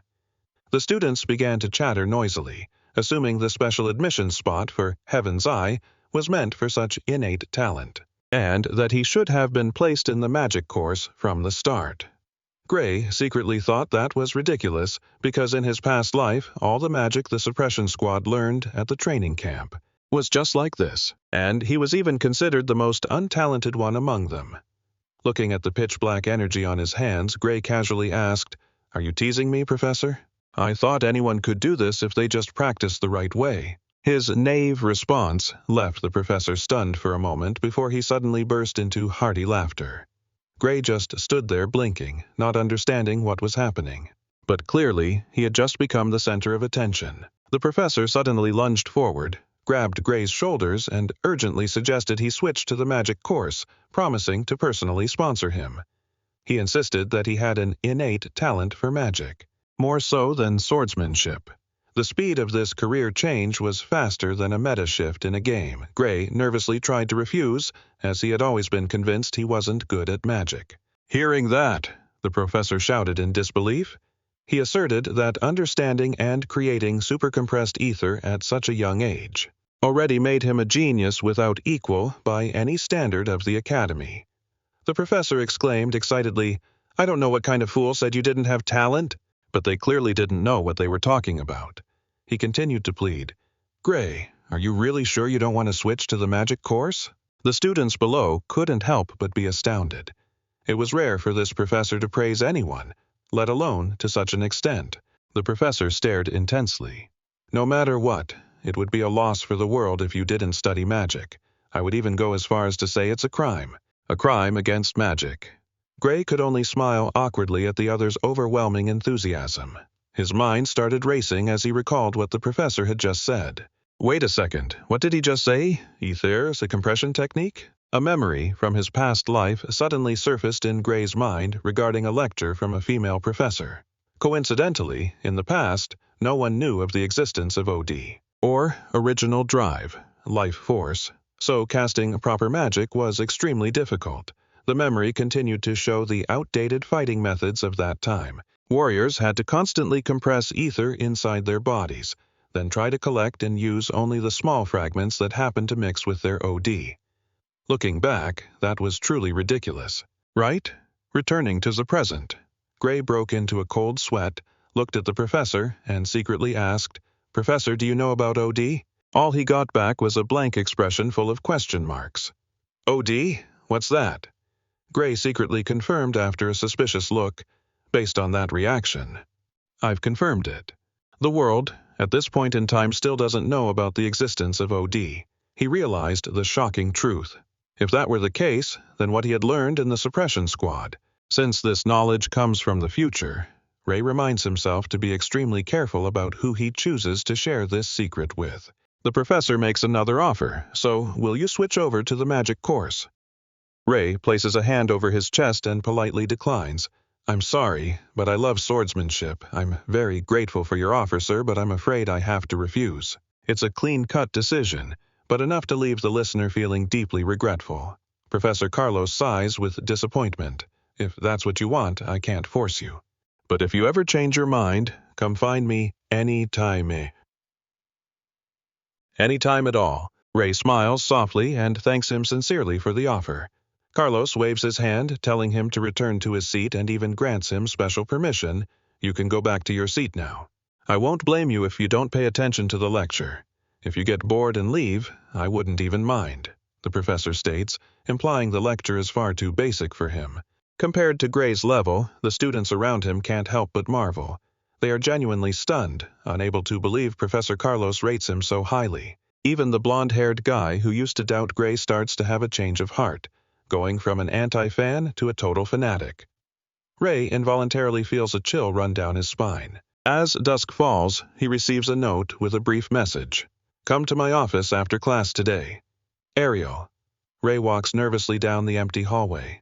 He thinks to himself that he's been summoned far too abruptly and wonders if this was Professor Carlos's doing, standing before the intricately carved wooden door bearing the symbol of a burning red eye. Ray wonders if Professor Ariel also intends to advise him to switch courses. He knocks lightly, and a voice echoes from inside.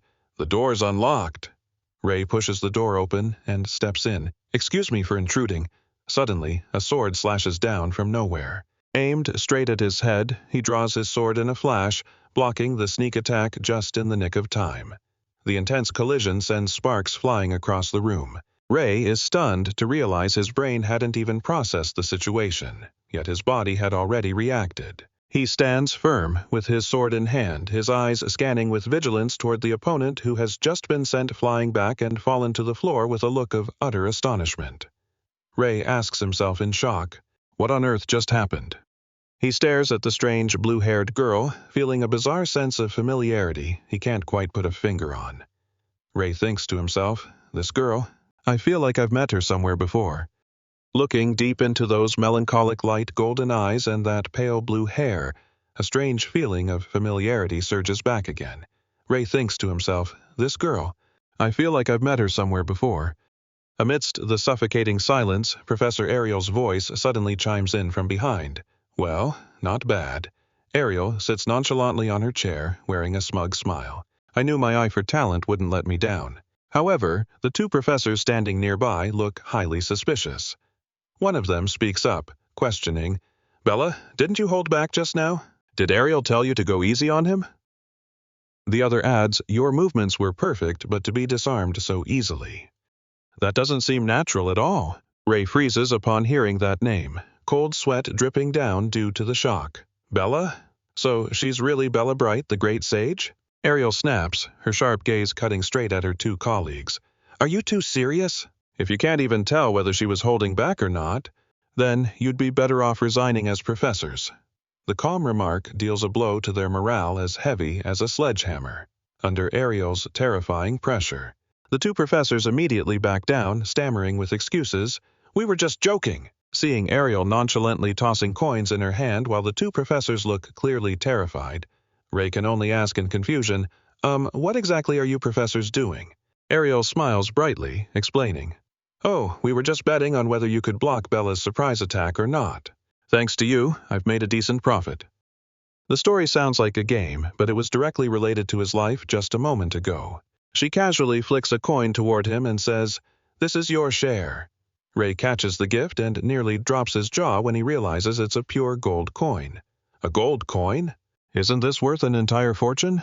The professor stands deep in thought, observing and silently acknowledging that everything happened just as Ariel had predicted from the encounter. The professor concludes that Gray intentionally didn't use his dominant arm, as if trying to protect an arm that was completely immobilized. He ponders. Could it be an injury? But rather than a clear physical muscle wound, I'd say it's more like a deeper type of trauma. The colleague next to him agrees. I agree. A simple injury wouldn't cause that. Ray breaks out in a cold sweat, asking in panic, "You all can figure out that much? Just by looking?" The professor smiled and replied that if they couldn't see at least that much, then they wouldn't be professors at this academy. She also revealed that Professor Ariel had actually realized it back during the exam.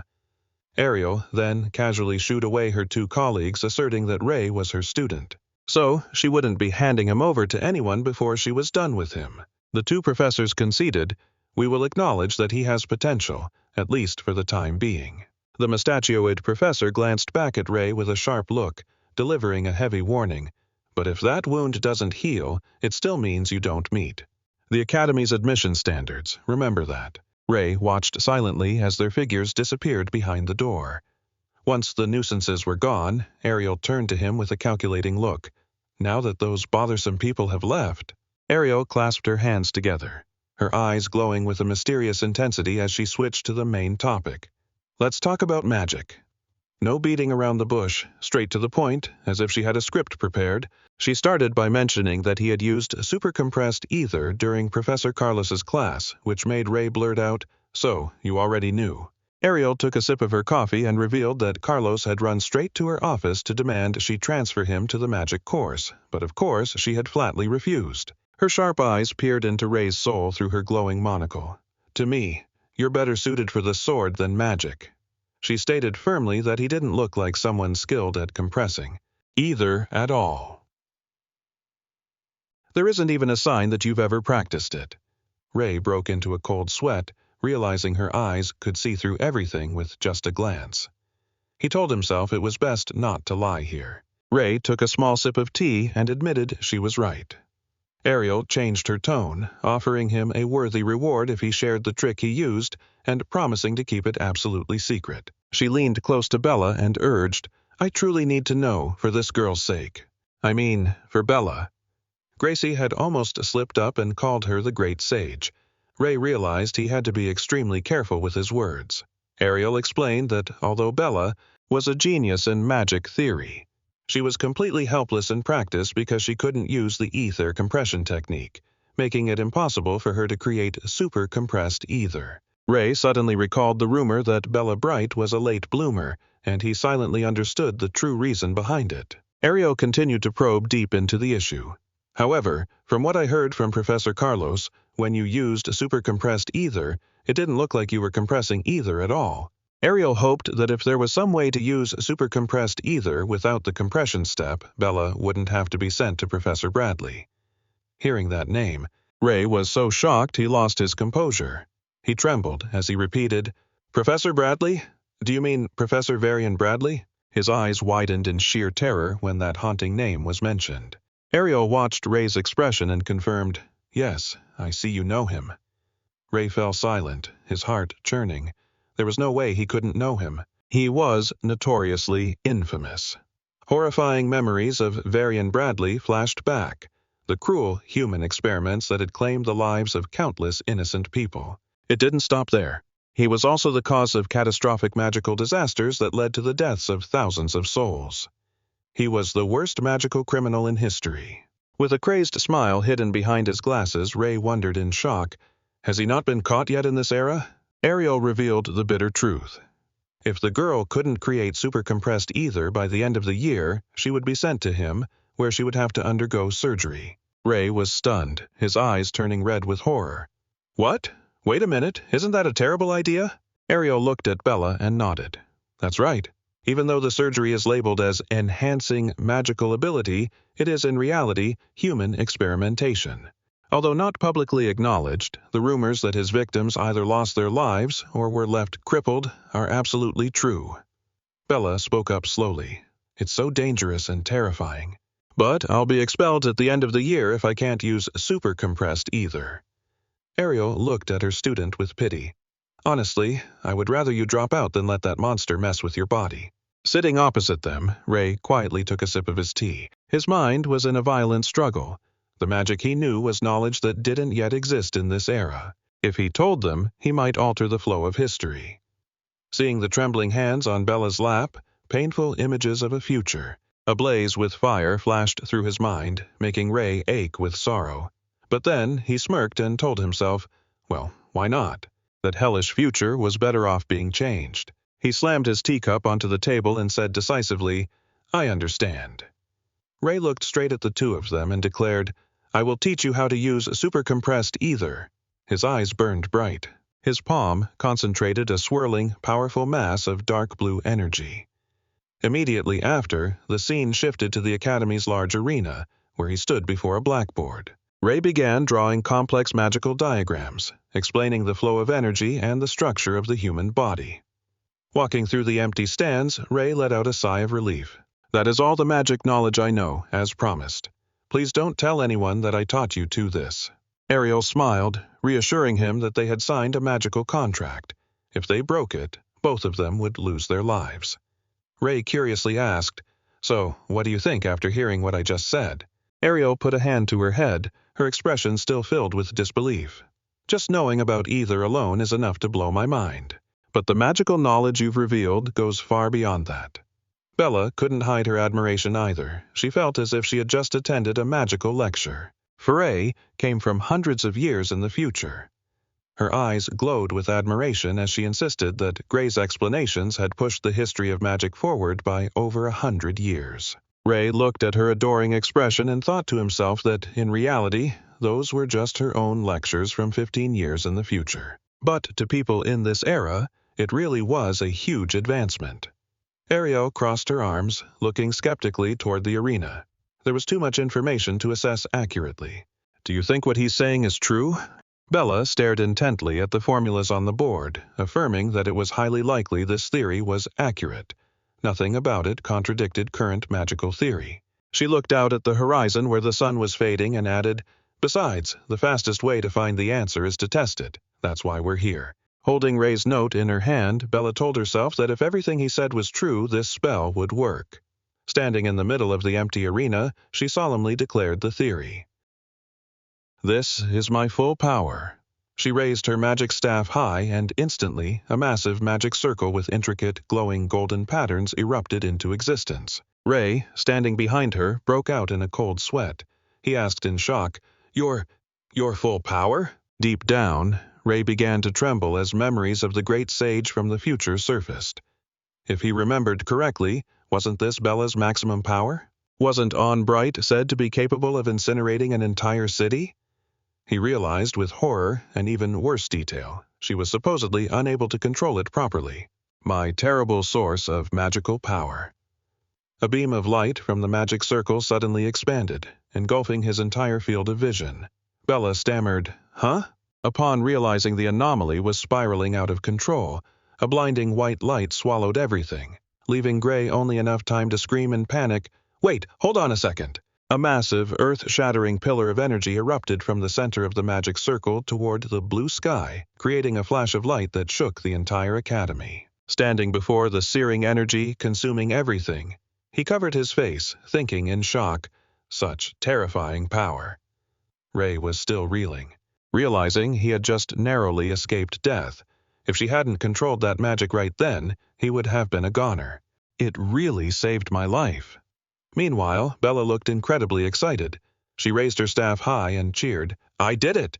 I even managed to control it. This is so much fun. A massive, flaming dragon appeared from the rubble, undulating majestically under her command, but immediately after that moment of glory, Bella's face suddenly turned pale. I'm out of energy. Her energy gauge hit 0 after that over-the-top combo, and her body wobbled before collapsing onto the arena floor. Ray rushed over to catch her and shouted, Bella! Professor Ariel stood nearby, calmly reassuring him. Calm down. The girl just fell asleep because she's exhausted. Let her rest. Watching Bella lying comfortably in his arms, Ray let out a sigh of relief. Ariel couldn't hide her admiration. It's still truly amazing. Just think, she can cast magic at such a large scale in such a short time. In her slumber, Bella muttered in her sleep, "It's not because I'm talented, it's because of that hypothesis. I can easily create supercompressed energy." Ray could only break into a cold sweat hearing her reply even while asleep. "But that was your hypothesis." Ariel let out a sigh of relief and crossed her arms, looking satisfied. Now that she can create supercompressed energy, she doesn't need that surgery anymore. Phew, I'll tell Bradley myself to cancel it. But I'm especially glad she didn't lose control of her magic. Ray wondered. Lose control of her magic?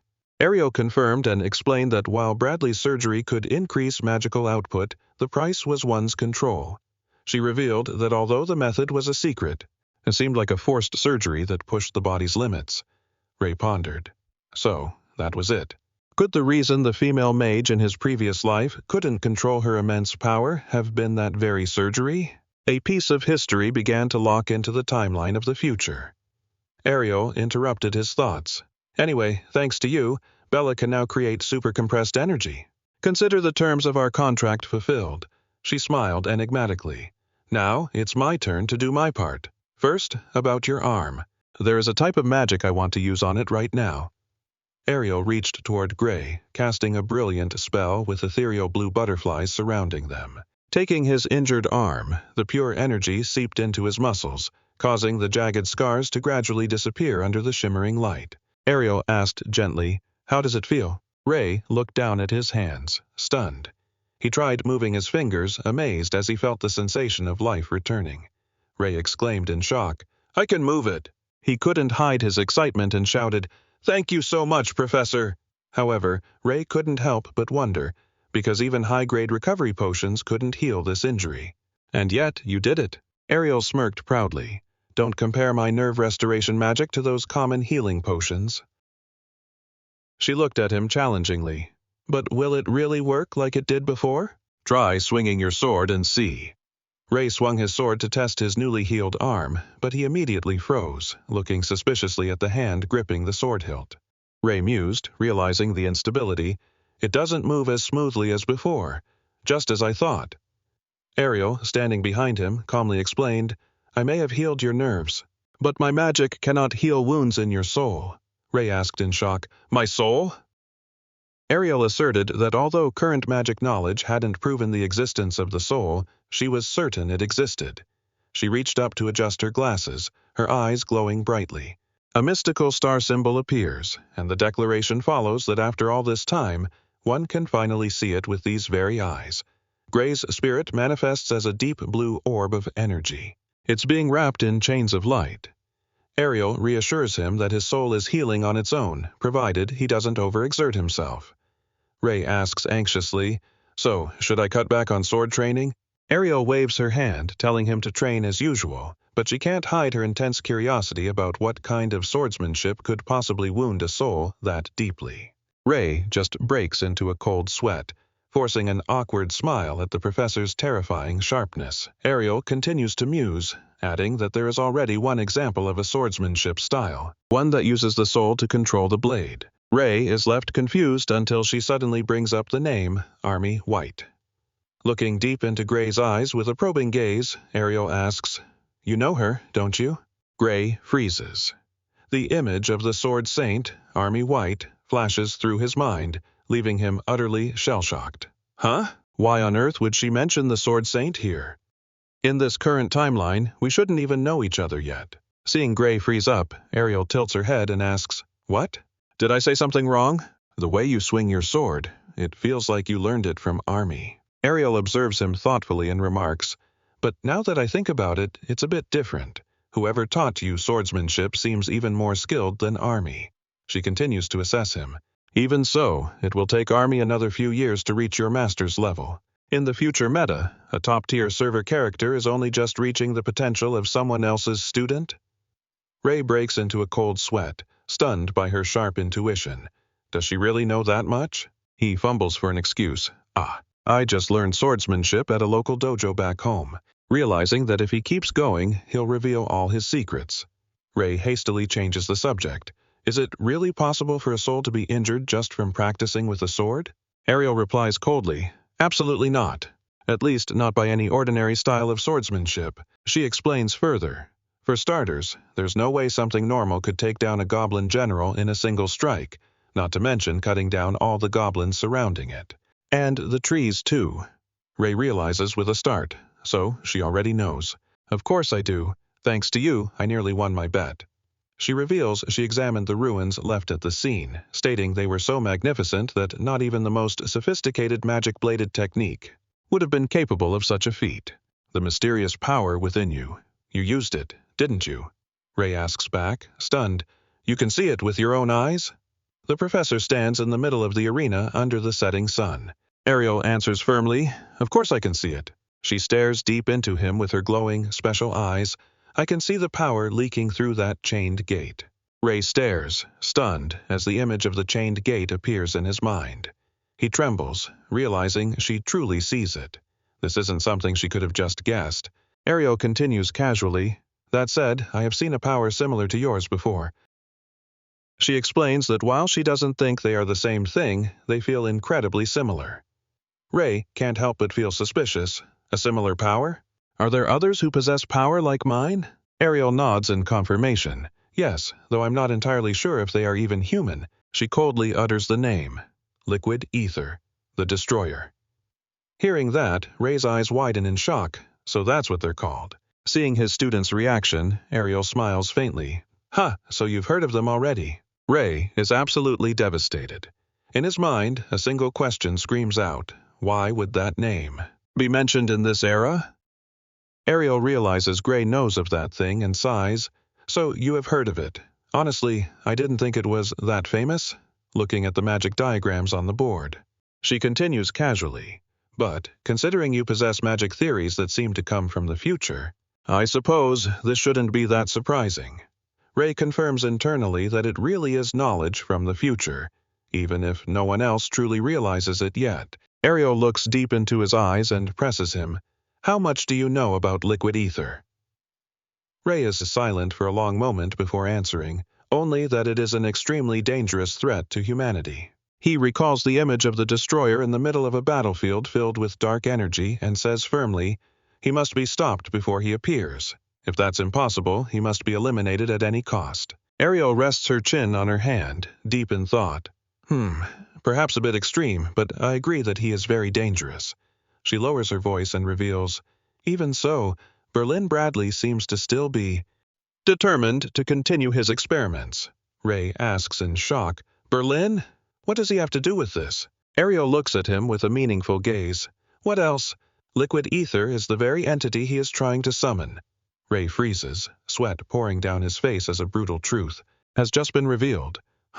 Liquid ether was created by humans? No one had ever spoken of such a thing. Gray began to piece it all together. He remembered his previous life, but the Academy in that timeline had acted as if they knew exactly where the monsters would appear. The image of the Academy's massive fleet of ships flashed in his mind, fueling his suspicion. Gray's eyes widened as a terrifying hypothesis took hold. Don't tell me. Had the Academy been involved in summoning them from the very start? Gray stared at the Academy's imposing structure with profound skepticism. He demanded, This experiment has to be stopped immediately. Ariel nodded thoughtfully but admitted she didn't have the authority to intervene, as the person behind it was also a professor like herself. Even though she had tried to pressure her superiors to cancel it, they had completely ignored her. When Gray pressed for the true identity of those in charge, Ariel could only dodge the question. I'm sorry, I don't have the clearance to tell you that. She stated firmly that unless there was an order from above, otherwise, no one could force that experiment to stop. Gray realized the Academy's leadership was far more complicated and convoluted than he had imagined. He thought to himself, if I can prove he's a criminal, the whole situation will change. Memories of his past life haunted him, where Balian's illegal experiments had claimed the lives of tens of thousands. Gray insisted he knew the location of those crimes and declared, I know where he's conducting those illegal experiments if we catch him in the act, but Ariel immediately shut down the idea. I'm sorry, but that isn't feasible either. To Gray's shock, she explained that breaking into a professor's research facility without permission was a serious felony in itself. Unless they had concrete proof, they would be the ones getting thrown in jail. Ariel looked deep into his eyes, probing, Or do you already have evidence of his crimes? Right now, Gray could only remain silent, gripped by utter helplessness, leading Ariel to conclude that this matter would have to be put on hold for a while. Gray clenched his fists, bitterly realizing that despite knowing the danger, Ariel's hands were tied as well. Seeing her student fall silent, the professor suddenly changed the subject. More importantly, let's talk about your power. Don't you want to learn how to control it? Gray asked in shock. You can do that? Ariel smirked confidently, revealing that there was a professor at the academy exceptionally skilled in handling mysterious and unidentified sources of power. Ariel leaned in and dropped the name. Hector Longfellow is his name. Hearing this, Gray was so stunned his pupils contracted. He couldn't believe his ears. Hector Longfellow was the man who had even trained the Sword Saint? Seeing his reaction, Ariel smiled triumphantly. I knew you'd be interested. I'll arrange for you to start private training with him tomorrow. Gray clenched his hand and shouted excitedly, Please, help me! He thought to himself, the main reason I came to this academy was to master power, and I never expected to find a lead this quickly.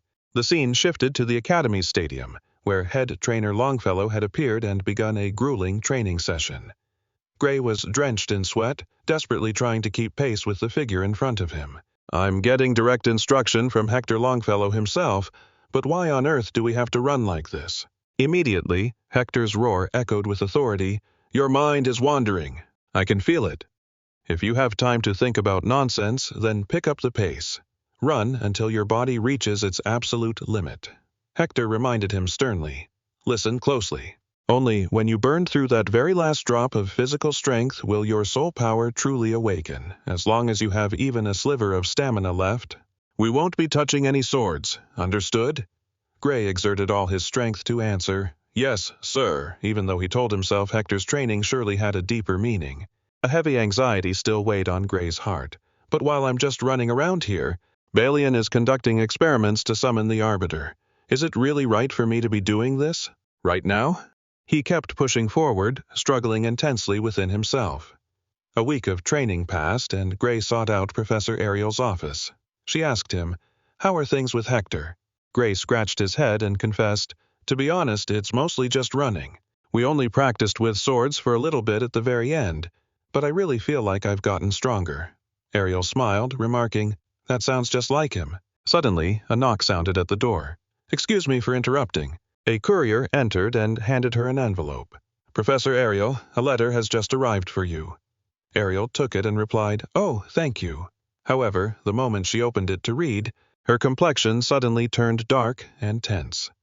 Sensing something was wrong, Gray asked anxiously, Is everything all right? Gray took the letter and read the contents in shock. It was a letter from Balian Bradley addressed to Professor Ariel. He wrote, I have received the report that Bella, Owen Bright, has succeeded in creating the super-compressed eager. It seems she really has achieved power nearly identical to it. However, upon inspection, it is clear she did not actually compress it. Therefore, her new ability cannot be recognized as super-compressed eager. Consequently, the contract remains in effect and the surgery will proceed according to plan. Gray's eyes blazed red with fury. He gritted his teeth and screamed, What is this? This is absolutely insane! Ray exclaimed in frustration. It seemed Bradley was dead set on forcing her into surgery, even though she didn't need it anymore. He pressed her, asking if Bella could just refuse. But Ariel could only clasp her hands together helplessly. Unfortunately, there were no loopholes in the contract. Unless Bradley canceled it himself, Bella only had two choices. Either get expelled or undergo the surgery.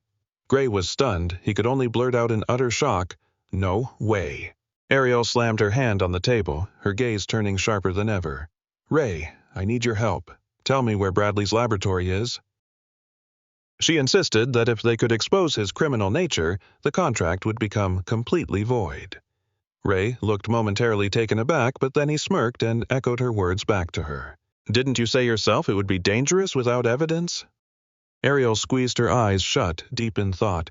We'll go find the evidence. I'm putting my trust in you. No, perhaps I've trusted you from the very beginning. Her eyes glowed through her monocle, radiating a mystical energy as she confessed, These eyes have told me that you've been telling the truth the whole time. I just took too long to admit it. Ray listened quietly, his crimson eyes filled with seriousness as he accepted the professor's absolute trust. Ariel gave a firm order. "Lead the way, Ray. We're going to bring his crimes into the light." Sunlight. She turned her back and walked away. A deep blue, magical aura began to envelop their bodies as they prepared to venture into the enemy's den. Ray revealed the exact location of the lab. It was in the mountains near Toro Village. Ariel pensively repeated the name Toro Mountain, recalling that Balian did indeed have a research facility there, licensed by the Academy. Ray was shocked by the enemy's cunning. He was conducting illegal experiments inside an official, approved lab. Then, Ariel smirked and explained that it was the perfect hideout. It was the perfect place to hide because no one would ever suspect or keep an eye on it, no matter how long he stayed there.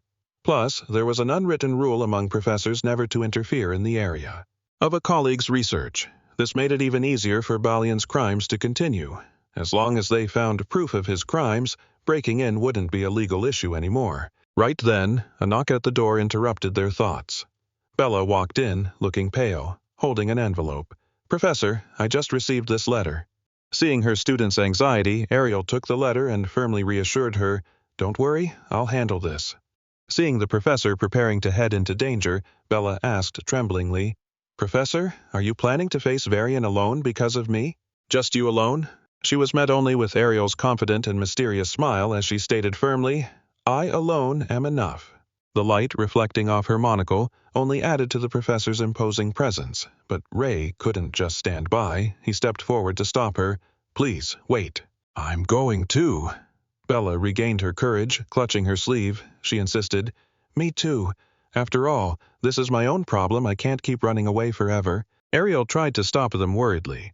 "Wait, he's a professor at the Academy, and that's not all. He's also a madman who has been repeating dangerous experiments on human bodies.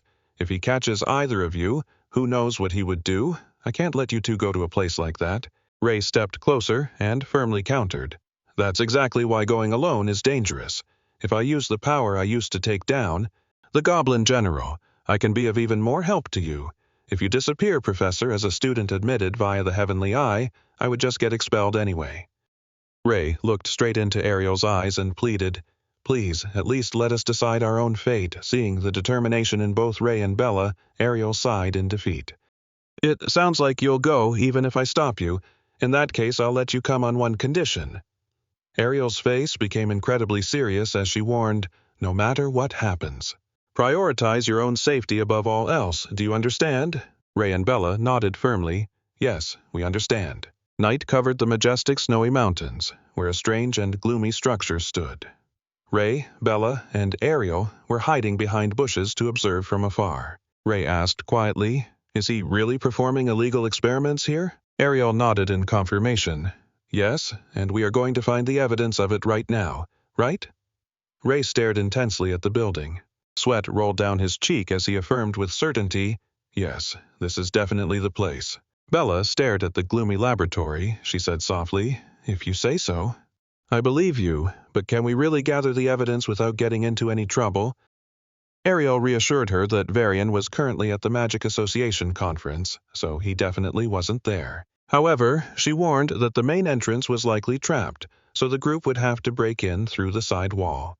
Facing Bella's anxiety, Ariel calmly stated, "Breaking into an Academy-licensed laboratory is already a crime anyway. Everything will be fine." She even smiled defiantly, telling Bella she was free to go back if she changed her mind. Ray firmly gripped his sword and declared, "I'm going." Bella still couldn't shake her guilt. She asked the professor, "Is it really worth risking everything for someone like me?" Ray immediately cut her off. "You're wrong. Stopping his experiments is in the best interest of the world. If we don't, countless lives will be lost. No, the entire world will be sacrificed." Bella asked in shock, "What do you mean?"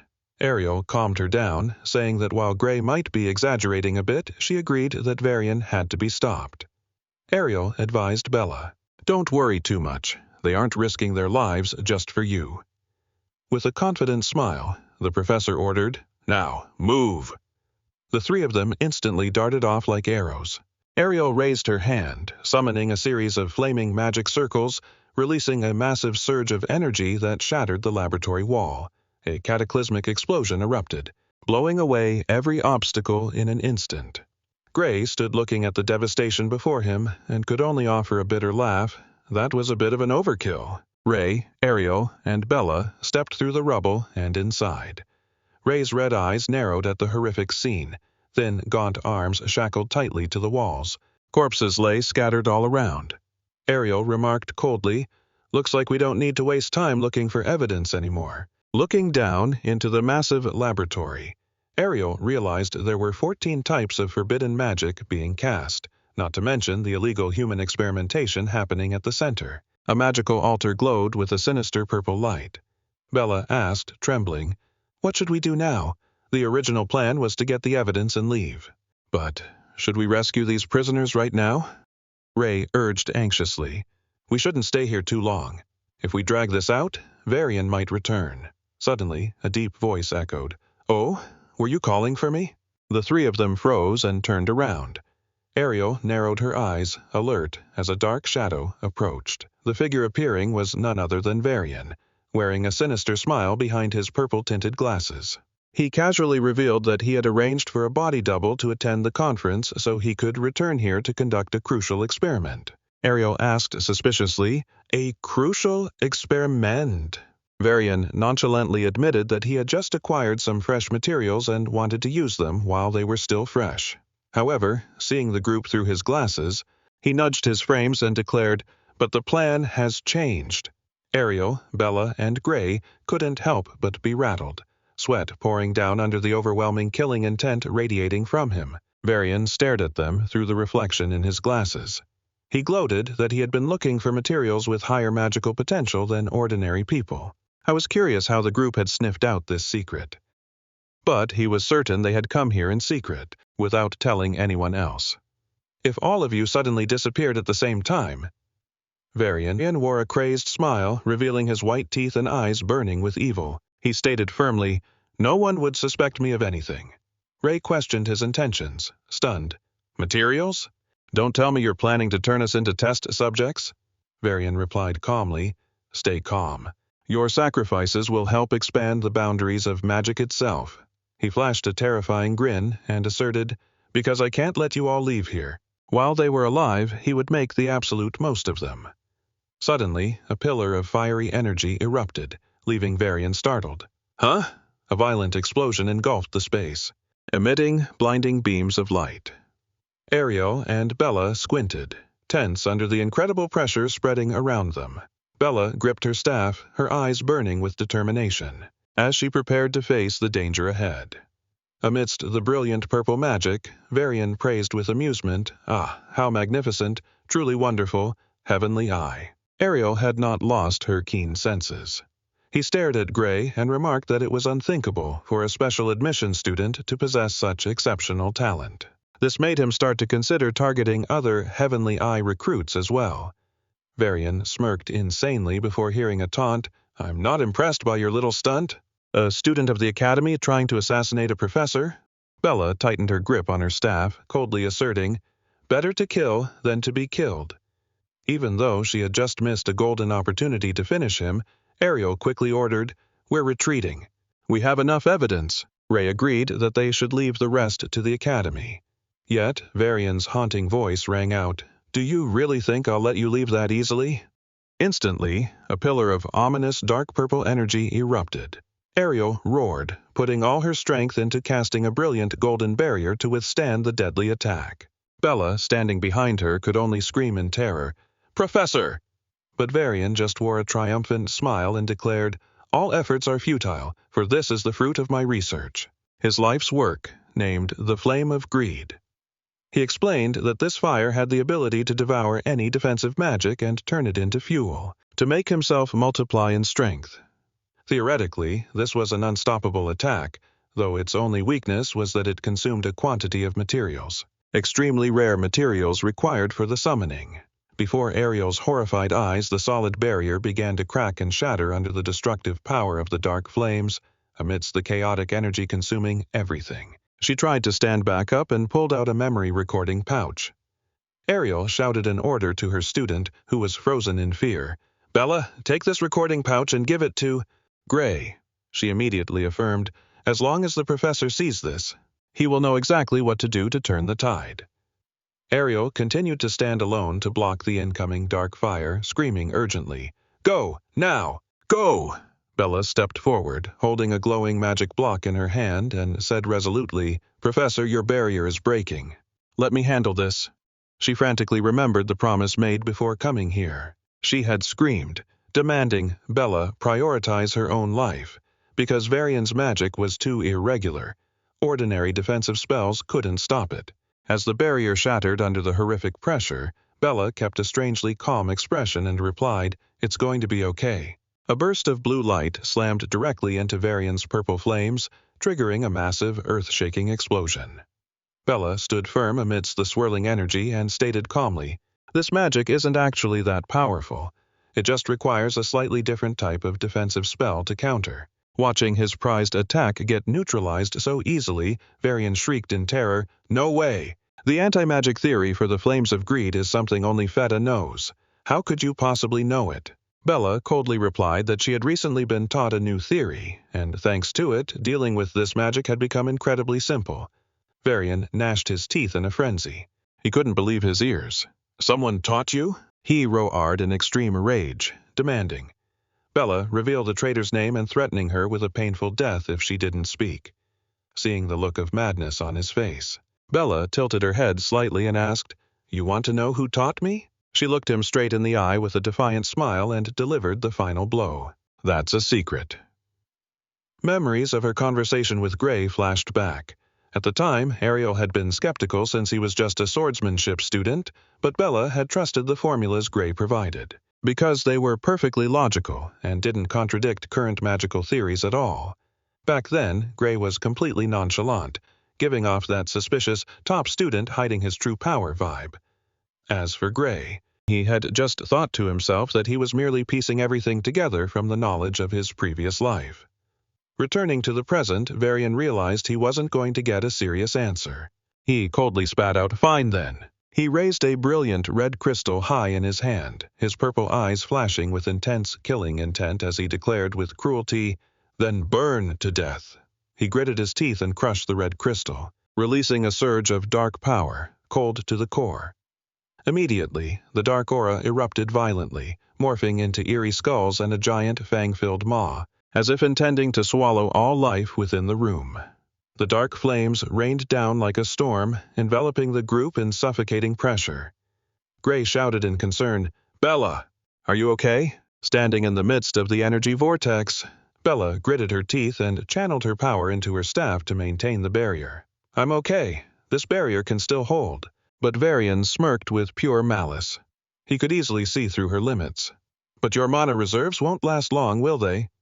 "With that amount of mana, you'll be lucky to last another minute." Realizing the situation was dire, Bella urged, "Master, attack him. I'll put everything into defense." Ariel replied decisively, "Got it." Her eyes glowed, and through her monocle, her magic quickly pinpointed the opponent's weakness. The flames were thinning at that spot. "I can fire my magic outside the barrier." Ariel placed her hand on the shield, and brilliant blue lightning began to spark and dance around her palm, amplifying its power. A massive bolt of deep blue magic shot out like an arrow of light, yet Varian stood tall behind his wall of purple dark flames, coldly mocking her efforts. "Trying to counterattack? You won't even be able to lay a finger on me." Ariel's powerful attack seemed completely swallowed and rendered useless by the absolute dominance of the Flames of Greed. Ariel grit her teeth in pain, realizing her attack was utterly futile. Gray analyzed the situation silently. Ariel's offensive magic was known to be among the weakest of all the professors. Combined with the mana absorption property of the Flames of Greed, all her efforts were currently just fueling the enemy. Bella also began to stagger, gasping with difficulty. "What do we do now? I'm about to run out of energy." Ariel looked at her two students with eyes full of regret. She whispered, "This is exactly why I told you both to run from the very beginning."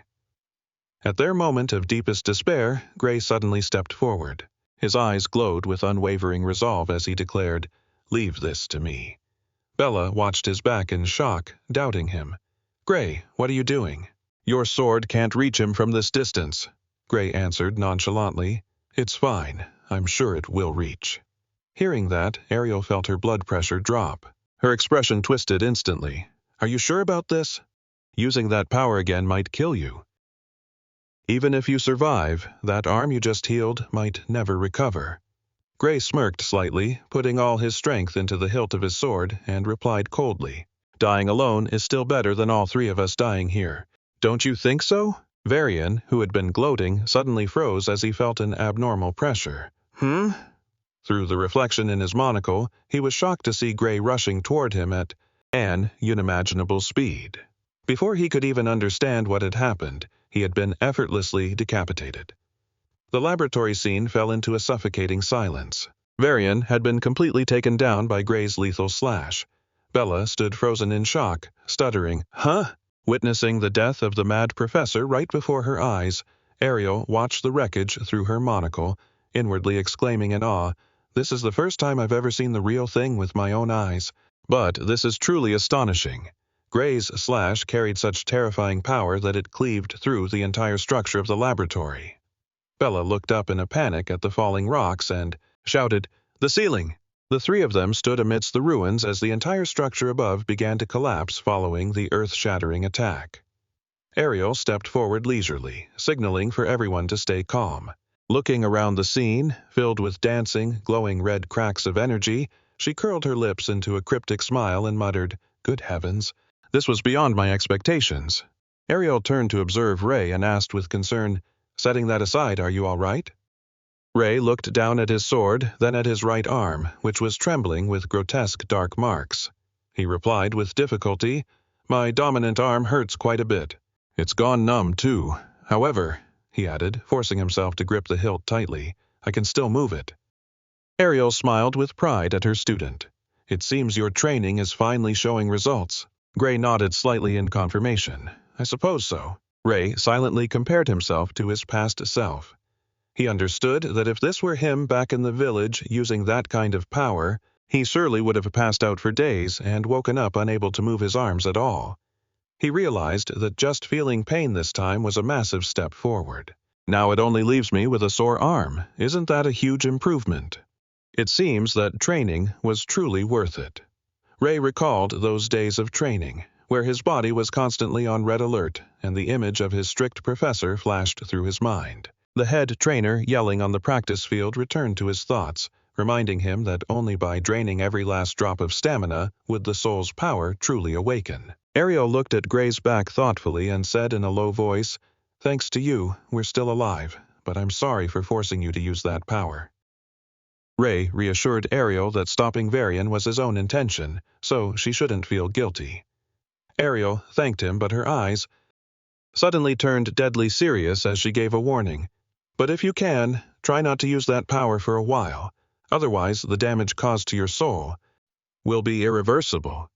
Ray was stunned as he took in the warning, but then he hesitated, asking if what he had just used could truly be called magic. Ariel also seemed highly skeptical, as she hadn't felt a single trace of energy signature from that attack. Bella stood nearby. Sweat poured down her face as she admitted that trying to explain such an immense power using magical terminology was completely impossible. Realizing the danger of this information, Ariel coldly demanded that Bella stop digging deeper and, most importantly, absolutely never breathe a word about what she had witnessed here. To Bella's shock, Ariel threatened that if she couldn't keep her promise, she would be forced to wipe her memory immediately. Bella was absolutely terrified. The sharp, pressurized gaze of the professor made Bella nod in fearful agreement. To ensure the secret was kept forever, Bella proactively suggested forming a magical contract, and received Ariel's consent.